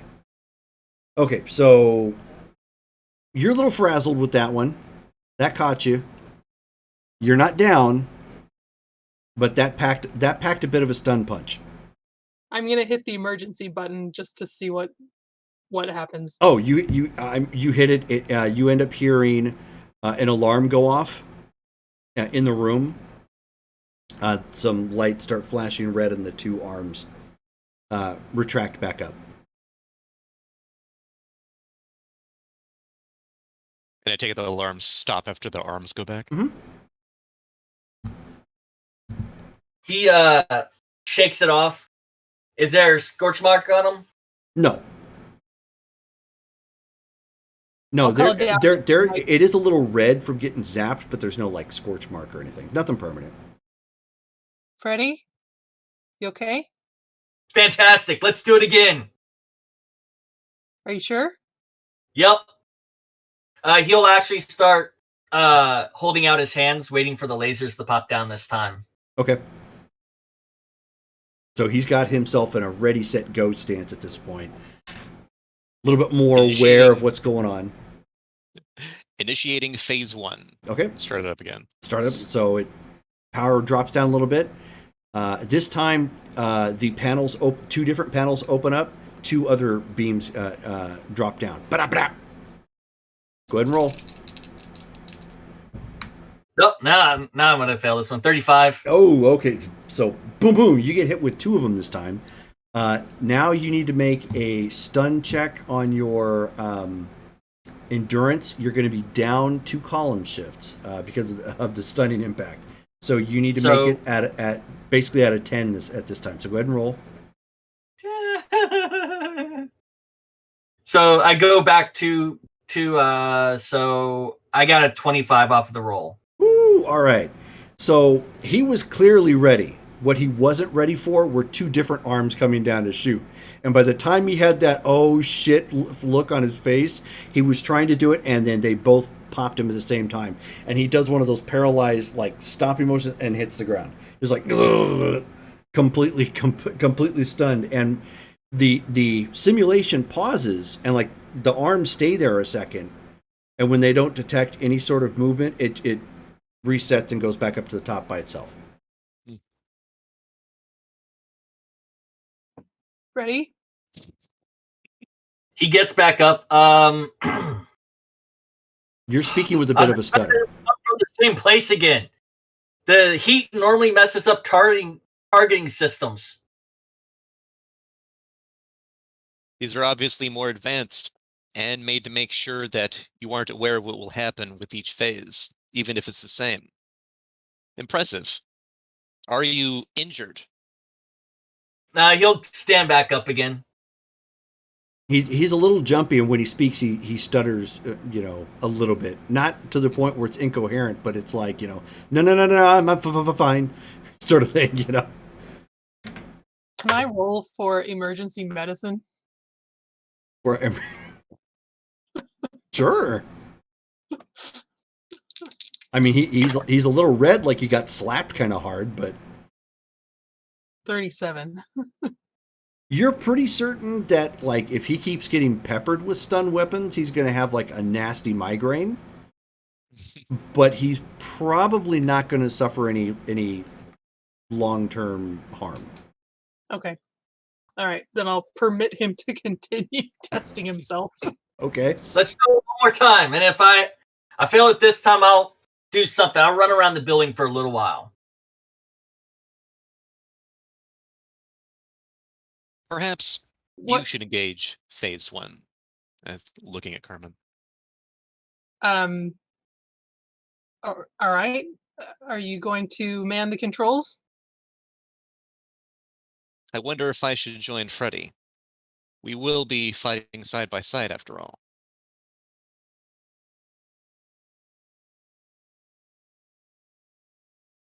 Does it look like it's still active?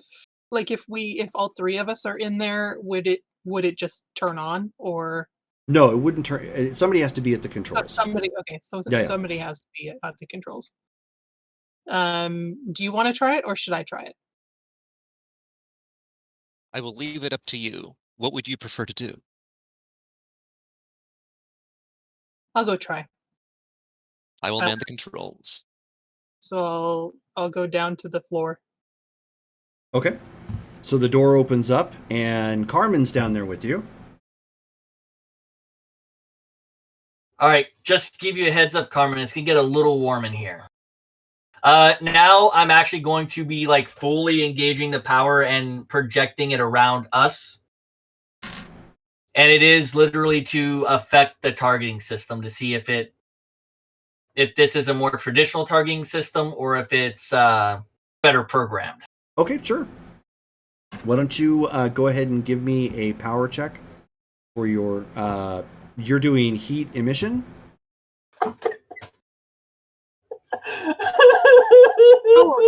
Oh, or a 1? 4. 1. No, 4. I mean, it wasn't a 1. Yeah. Well, it's still a white result. It's super fail. All right, so you're still trying to get used to working as a team or working off the stun or something just keeping you uncoordinated. So you throw out your heat, and like the whole room just starts getting hot, like sauna level hot at this point. Oh, Freddy, this is uncomfortable. Is this normal? No, it's not. All right. Maybe you should give it a rest. Can you turn it off? Can I turn it off at this point? Yeah. No, you still have control of it. It's not like a spell that went awry. No, I was just making sure because it's like out of his control at the moment. Yeah, just you can stop emitting the heat. It's still going to be hot for a bit, but you can stop, basically adding to it. All right, I'm gonna let him come down, and I'll go up there and do the controls for a little bit. Maybe you should get some water. maybe sit down for a little while. That'll work. He'll head up to the control booth. Okay. Is there any water up here by any chance? Not at the control booth, but yes, there is basically a sink you can get water from. There is a small kitchen area too. He'll splash some on his face and kind of rub it over his body. Okay. Art, you should go down there as well. Of course. I head down and join Carmen. And he turns on phase ones once he's in the room. All right. So it is warm down here still. I will be right back. Sure. Not that really matters to Dale's character all that much. Right. All right. So he flips the switch for phase one. It powers up. 4 arms drop down. Okay. And it starts opening up. Okay. Okay. First, I'm gonna. So you're not going to attempt to dodge. You're going to cloak. Well, I will. I mean, I'll move, but okay. Yeah. So go ahead and roll your agility. Okay. Does this count as acrobatics? Yes, it does. Okay. So wait. So that just bumps me up a column shift I don't have. And you control that? What's that? Like do I need to tell you the level? No. I've got your character sheets at this point, so okay. I know what you guys got. That was my question. Okay, 9. Wait. Just 9. Just 9. All right, Dale. 77. 77. Okay. So Dale, at this point, you hang on. I need to go back and take a look. All right, so you get your old body to juke off to the side and narrowly get out of the way of the 2 shots that rain down. Carmen, I keep trying to call you Jill for some reason. I don't know why. So Carmen, you kind of get lost in thought at first. You're like, maybe I should throw up an illusion or like I should cloak, and then but you instinctively try to dodge, and then you end up getting caught. Just boom, boom. And you end up getting hit. Go ahead and you need to make an endurance check.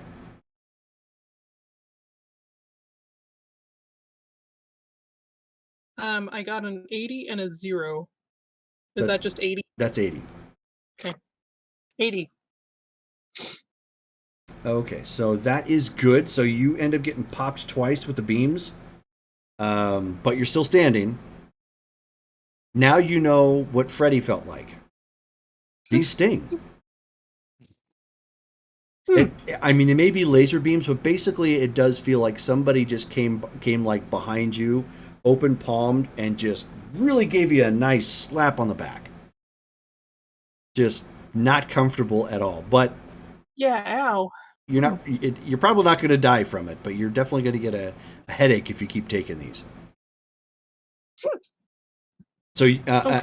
And Mark kind of ducks out of the way with a a loud thud as he makes his roll together.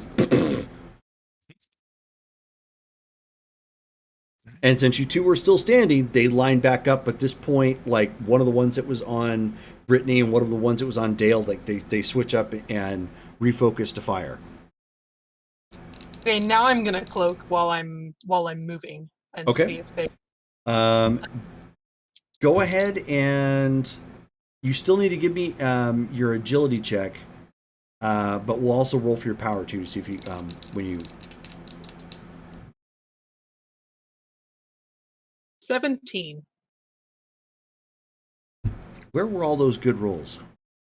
They were on my phone. All right. So yeah, I should switch rollers. So Before you roll for your power at this point, go ahead and give another endurance check. 7. All right. So yeah, it doesn't even matter. That's what I was checking. Yeah, Doesn't even okay, matter. switch back. You Nice get switch slapped. You basically get slapped with those stunning rays again, and you hit the ground and you start doing the like, convulsion sort of thing, like you saw Freddy do. Dale. I got a 59 for agility. 59. Ooh, okay. So the second thing that you learn is you need to work on the internal gyroscope and balance musculature to help you move faster. Because this time you end up getting slapped. Thankfully, you have body armor, which absorbs a little bit of it. But go ahead and give me an endurance check. Freddy will be hitting the safety protocol button. Okay. That was only an 11. Oh. Okay. Yeah, probably good timing. So, Freddy, you end up hitting the safety buttons. They both go down. They crumple, under these beams. Just bap, bap, bap. I guess this means we need to get on par with light speed feats, huh? It's just beginning. And I kind of stutter over that word. I agree. One moment. Yeah, unfortunately, he sounds real like before he just kind of passed for like a dull human. Now he's clearly robotic sounding with that stuttering. He just like, He's actually going to turn off the power. Okay, power the machinery down. Okay. Yep. This is the perfect thing that's oops, I forgot to turn off the machinery and I accidentally hit it on the way out. He's going to run down to check on them. Okay. Yeah, they look how you felt. Just they're a little stuttery, slow to walk at first, because they like you. Well, not Dale, but Carmen definitely got peppered twice. Yeah, it's whenever the second beam hits you, right? Yeah.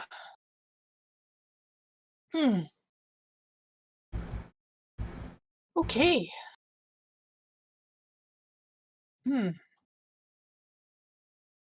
Once my self-diagnostic's complete and I'm not jittery, I stand back up and look to them both and at the ceiling, and I'm like, if I have time with those machines, I may be able to devise weapons for us.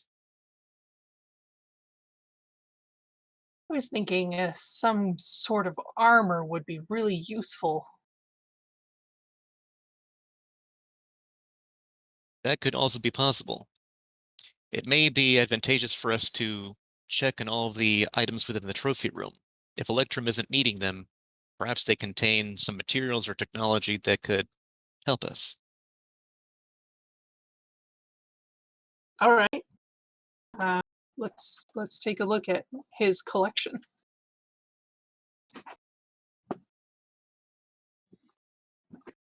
I walk back to the trophy room.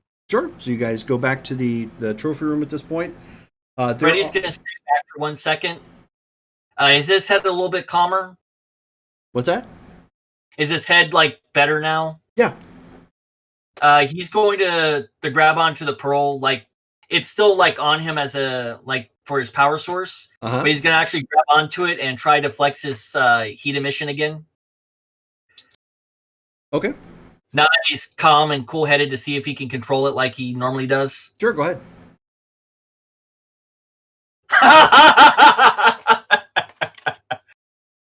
I have to show this.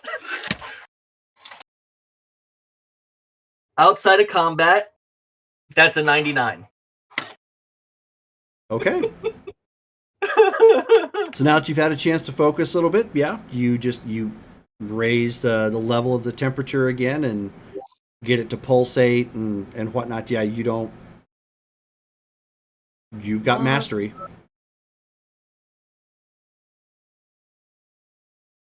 By the way, in my head, as he leaves this room, I can just imagine the artist going mother ... and then switching to the next page.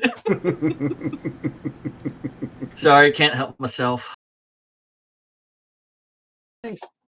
But yeah, he'll go back over to them once he's done making sure that he's got control again. Sure. Okay.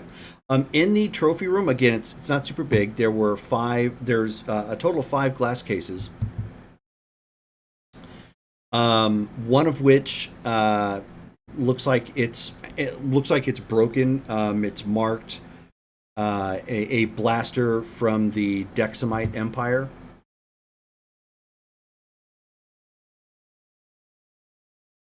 Looks like it's a little rusted, but even for the fact that it looks a little rusted, it's clearly higher tech than anything that you would see, in use in the world that you know of.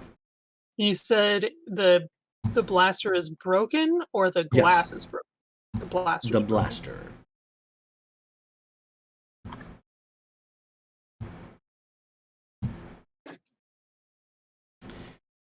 You also see there is there's a belt under the glass. It says it's listed as the Blue Ferret used utility belt.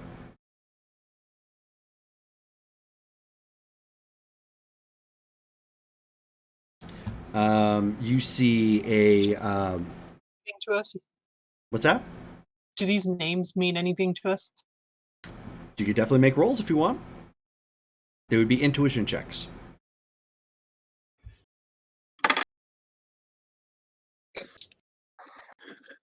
25. 61.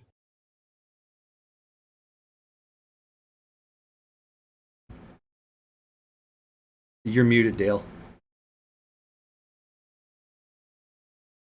1. All right. Yep.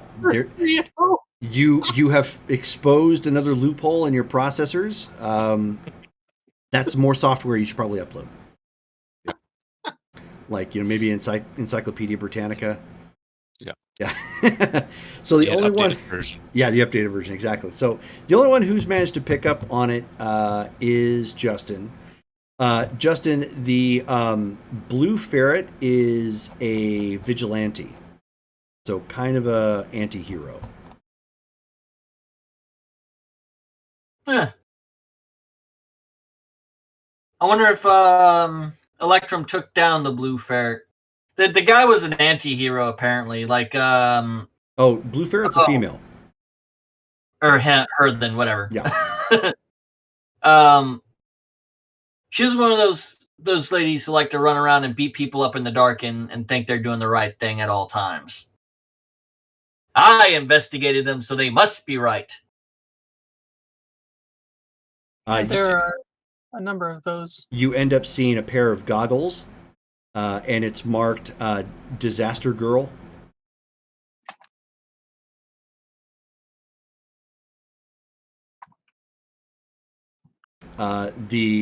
The one that's under the largest display, which of the 5, it's the one that's in the back end of the room on a shelf by itself.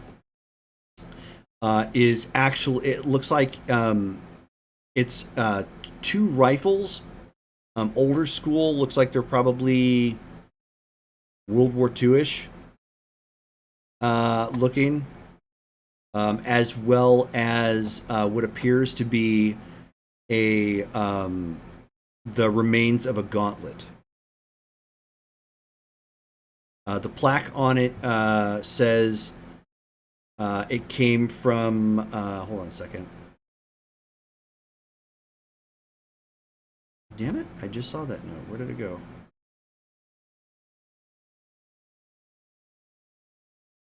There we go. It comes from Coveria.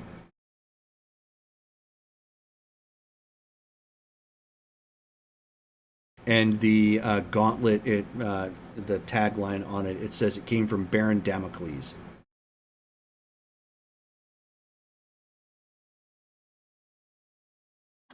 I was just about to notate that it seems like he's collected a lot of women's superhero propaganda stuff. I mean, 2 out of 5 isn't a lot. What's the 5th one? And the last one, that one is, it says it's a communicator. It's beat up, but it looks like it's intact. And hold on one second. Oh shoot, I'm in the right folder. Stop doing that. Sorry. I'm just kidding. I know, it's been a long day. Oh, nope. I was right folder. Shoot, here we go. I woke up at like 6. And the tagline on it says that it came from a Tavaxian visitor.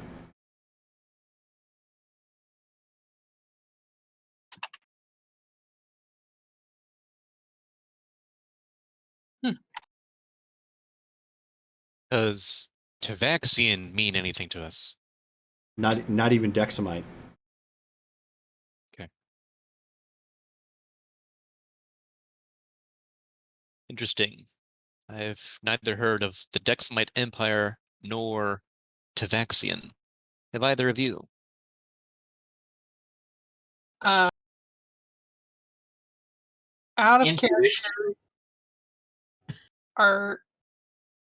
are aliens a thing? Are aliens known to be a thing? That is an absolute great question. And it falls in the conspiracy theorist category. So it's one of those things that if somebody claims, like if they're a hero and they claim to be from the stars, that's usually how the media plays it off, and there's no attention to like where they came from whatsoever, and there's no focus in the media as to, oh, there's life out there. So it's, now that you think about it, it probably isn't the strangest idea anymore, given what all of you are and what you can do.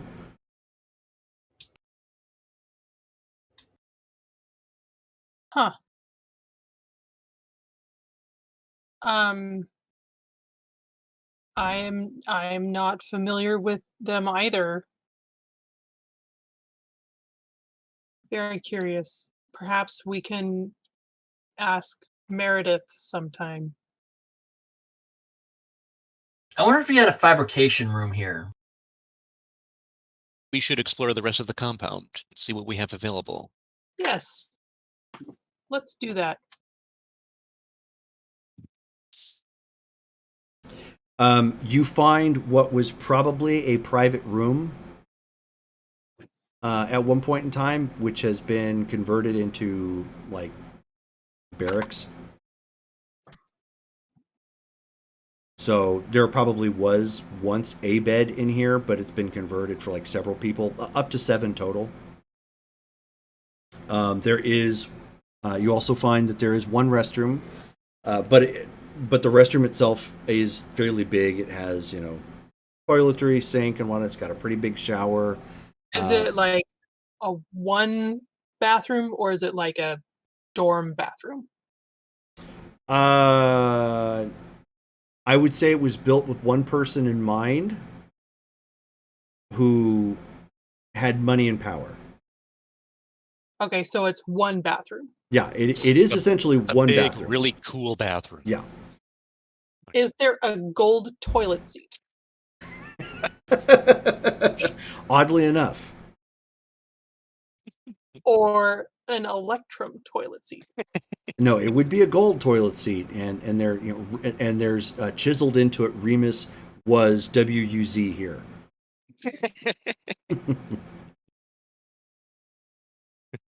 The realities are merging. Yep. He probably doesn't remember this one either. Yeah. I'm guessing that's from one of your other games. Yeah, the vampire game. Yeah. What if Remus was the nexus of all reality, and that's why he's not remembering? Poor kid. He's gonna have a really hard time with that one. Just get him real stoned and make him think that for a second, then watch him just blow his mind. Yeah. Awesome. You do find that there's some open wall space that looks like there's that was probably used for gear, but there's nothing there currently. There is a small lab in here, which does have a clean room that can fit up to 2 people. So again, not huge. It does have 2 cages in it. Odd. But they don't appear to be human sized. They're not like, upright. How big are the cages? They could probably, the 2 cages themselves could probably fit a single adult lion in size. Lion. Okay.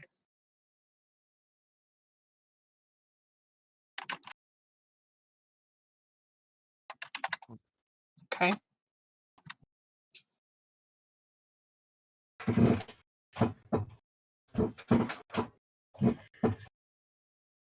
So this was obviously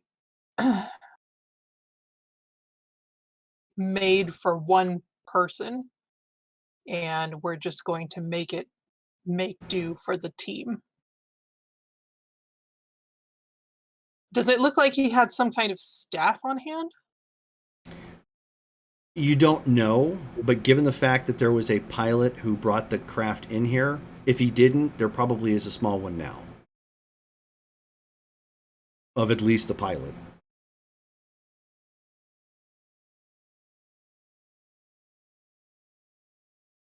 Was Electrum known for having super speed feats? No.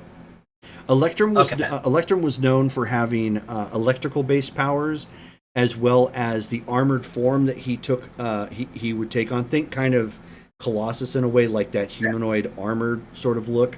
But the coloration, hence his name, was sort of goldish blue, so it gave off that Electrum sort of color. Which also he had super strength, endurance, the ability to fly and survive in the vacuum of space. Wait, he can fly? Yes. Okay.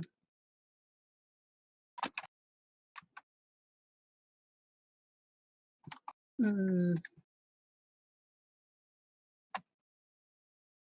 It seems Electrum was an impressive individual.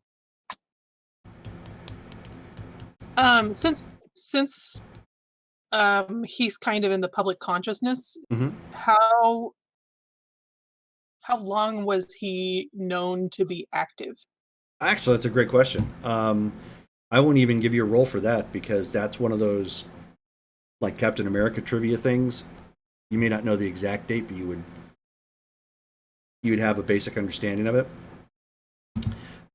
Electrum, as far as anybody knows, Electrum was involved in at least the World War I war, and he hasn't been seen since the late 80s. Which stands to reason he's also very long-lived. And he, like, we didn't know him to have aged during that time. No. Well, I mean, he was an armored form, so nobody. it's not like that would have really. Like. Yeah. Okay. As far as we know, there are different people taking up the mantle of Electrum. But no one really knows.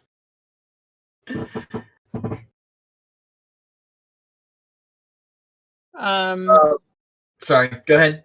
No, I was just go on. The restroom, does he have a like full-size tub and shower, or is it just like a shower? No, full-size tub and shower. This is a swanky looking bathroom for like no apparent reason.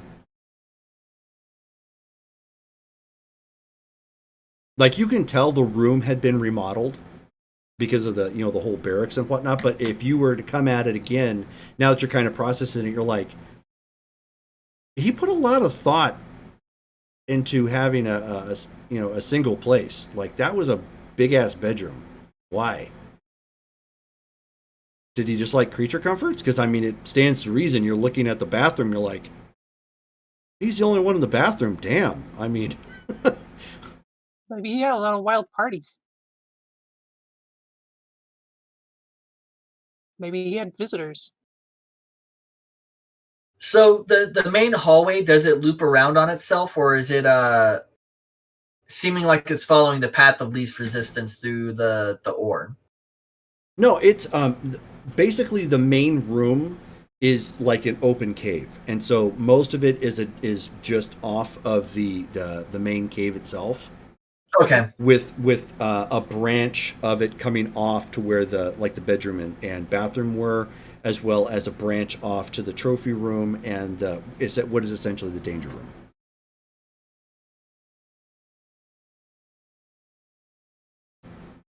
But all of it was built with the cave in mind, so it's like you can tell going through it that it wasn't tunneled or anything. Like there may have been some modifications to make it applicable enough for people to get through, but otherwise it kept with the same meandering bit of the cave.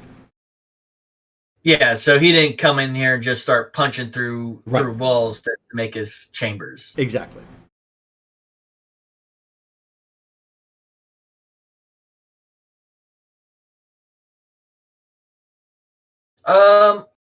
Because I'm a silly person, does it look like I can pull like some of the electrum out of the walls, or is it like properly in there where it's like still you'd have to mine it out? If you took, I mean, you are strong enough. If you put everything behind it, you could probably try and pull a piece out. It would not be easy, but you could take a pickaxe or even a chisel or something and try to, and take a bit of it out.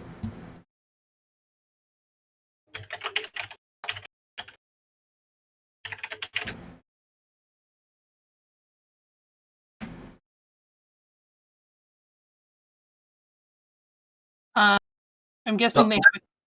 Oh, sorry. Go ahead. Oh, I just looked up the melting point of electrum, and it does not. When it's actually melted up, it just turns into liquid gold. Oh, that's cool. Oh no, that's never mind.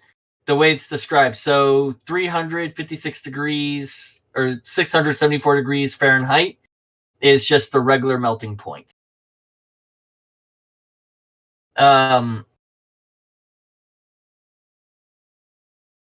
He's gonna see if he can harvest any of the electrum from the walls.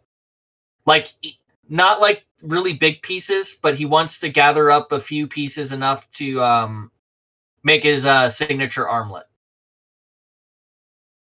Okay. How are you going to do that? Pull small.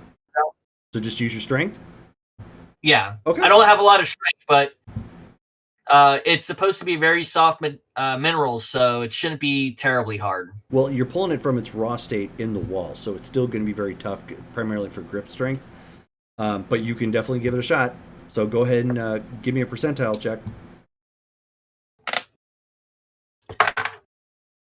66. Alrighty. No, you have a hold of like a piece, and you're trying to like force your hand or whatnot, but it's too embedded. Okay.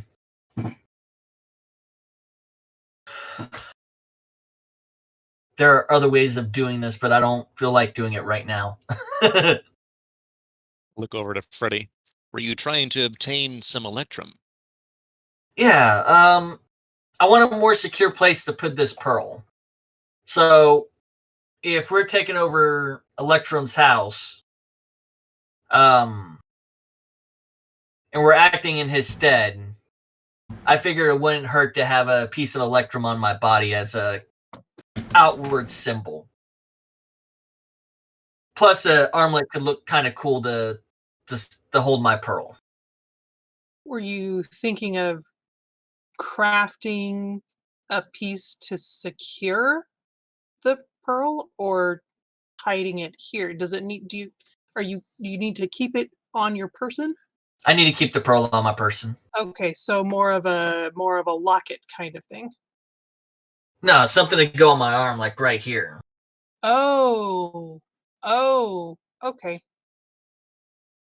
Well, I don't know, maybe we can come up with something.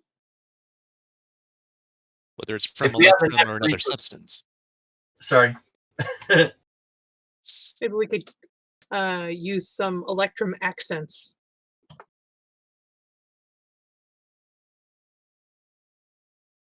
Well, I you go do over have a to lab. the We do Yeah. have a lab.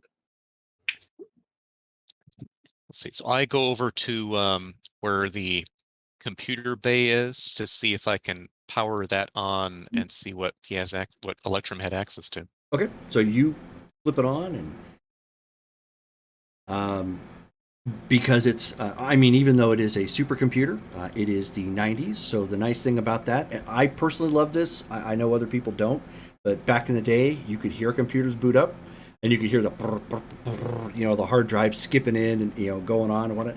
I miss that so much. I'm a geek, I know, but I totally loved that because that was my thing. It was like the THX intro to a movie, Right. But you kick it on and it starts powering up. Give me a psyche check. Oh boy. Psyche check? Yes, Ooh. just Dale. Oh boy. It's my almost worst trait. Eh. Yeah, that's typical. 9. 9. Okay.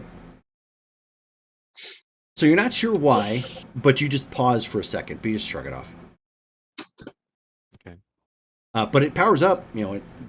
Screens come on, and then as they come on, the two main screens have a tagline at the top. It says it's engaging, so it's sort of a dull gray right now, where it looks like it's probably picking up a signal. The third screen, although, pulls up just like a PC, and it's like, bloop. Excellent. Does it play the modem dial-up sound? No, it does not.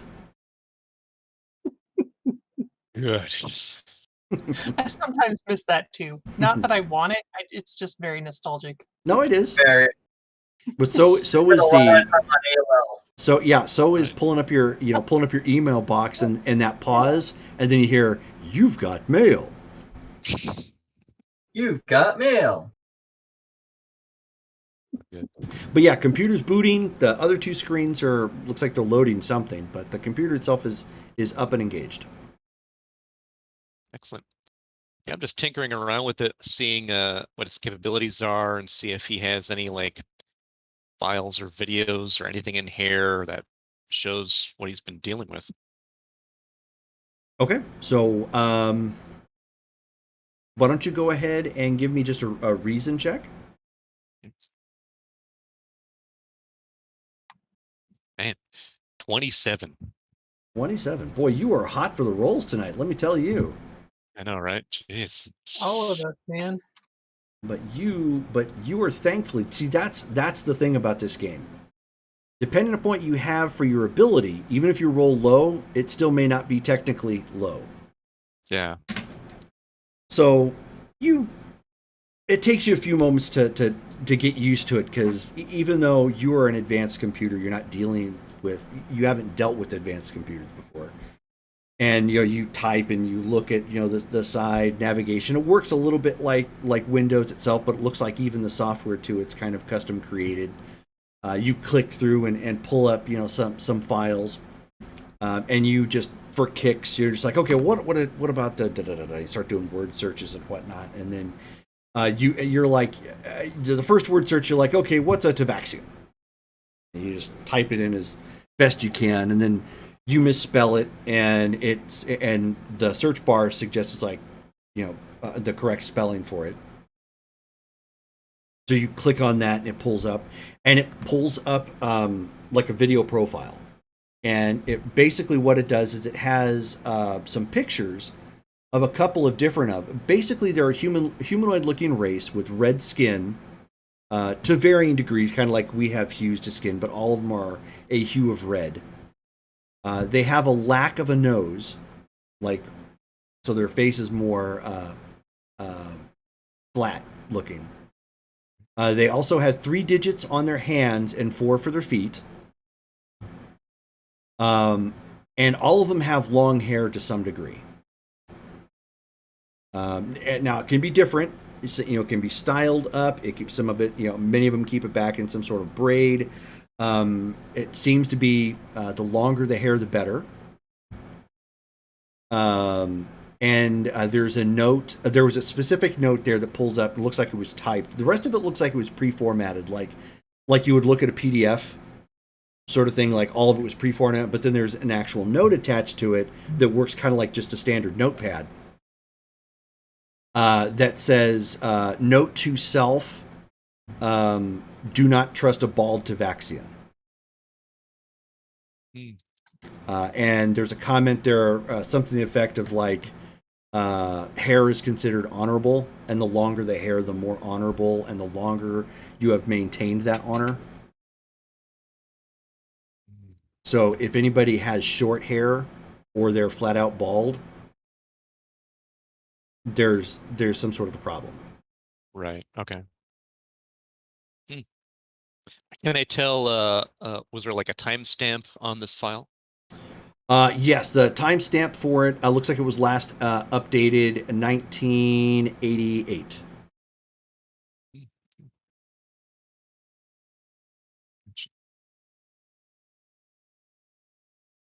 Can I? Let's see. Do I have the ability to move that information to like one of the larger screens, or like, just so I can see like if I can manipulate, how the screens and all Go that ahead and work? roll again as you're trying to navigate the computer.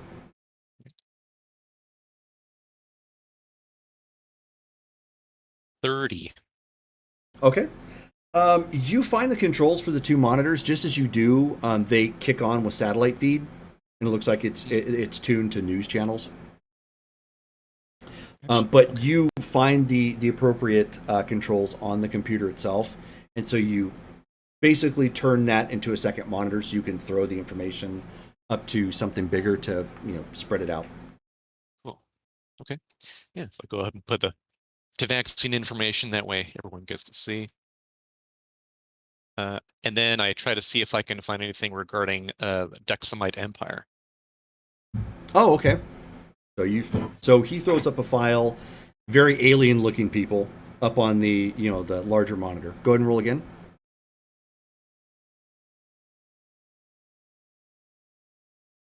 37. Okay. So you again you mistype it, because you're trying to spell it like phonetically and whatnot, and then it gives you a suggestion again just like that, and you pull it up, and it pulls up a file very clearly marked incomplete. The file, however, seems to have more information than the one that you just saw. And there's a couple of snippets in there where it looks more like, while it was pre-formatted, it was also a work in progress. Last time it was updated was 89. There's comments there that say that the race visited Earth thousands of years ago, and is believed to be responsible for the outbreak of genetic diversity due to species intermingling. The Dexamite pictures that they show look just like humans. The only difference that you can tell, and this one's actually clearly marked true-blooded Dexamite, is they have this weird sort of birthmark-like tattoo that's on their back and sometimes comes up to the back of their necks. There's a side comment that's attached to it that says, Dexamites, when exhibiting their power, the mark flares with energy. And it says energy manipulation is a common trait of this race.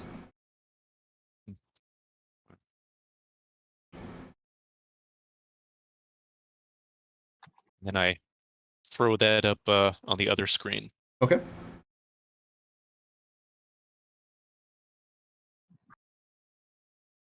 Huh.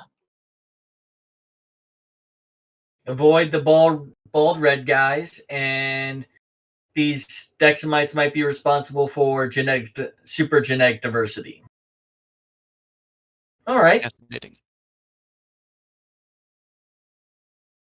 I would love to see more data.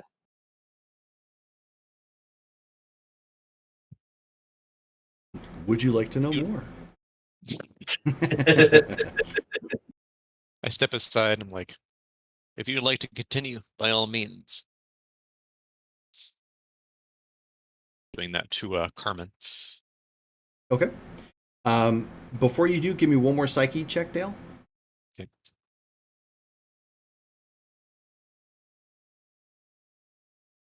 Well, not bad this time. 88. Okay. So this time you guys see Mark lock up. He's still looking casual, like he was. We just kind of came to a complete stop and is just like looking.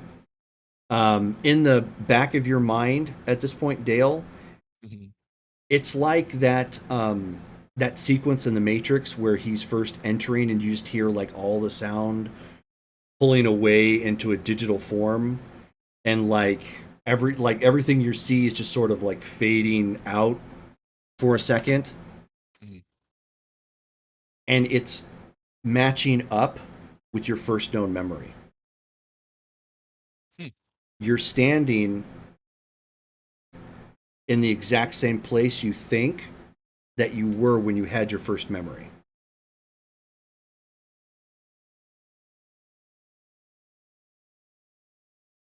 Now, again, it's hazy because, again, you had bad optics at that time.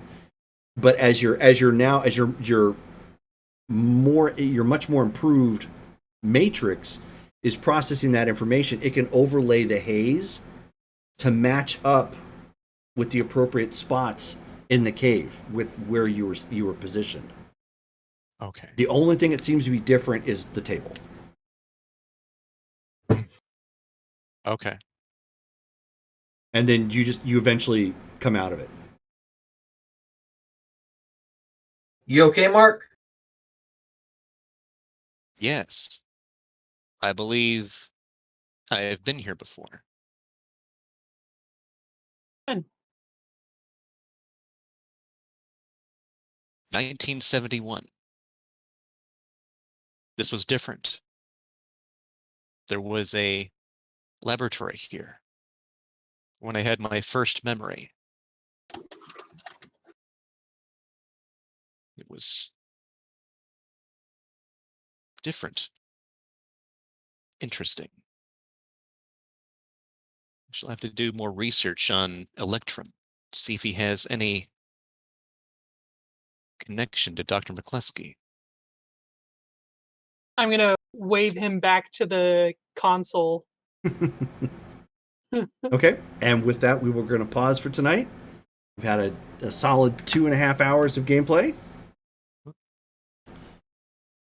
So I hope you guys have enjoyed it. Yeah, I have. totally. Cool. Yeah. So, and hopefully we will have we'll have to have Derek for next time. So joining us. And so our next game will be June the 12th. Sound good? Sure. Okay. Yeah, I think so. Barring, of course, any unforeseen circumstance and whatnot. So cool. Okay. Well, thank you everybody for watching, and I hope you guys had fun. We're gonna have this uploaded soon to YouTube, and then from there, actually, just our next game will be the next vampire game, I believe. So. I won't be there for that one. Yeah. Which is stop by. The vampire game will be on June the 11th. So, anyway, so thank you. I had a great time, and you guys have a good night, and we'll see you guys later. Bye. Okay, goodbye. And we are out.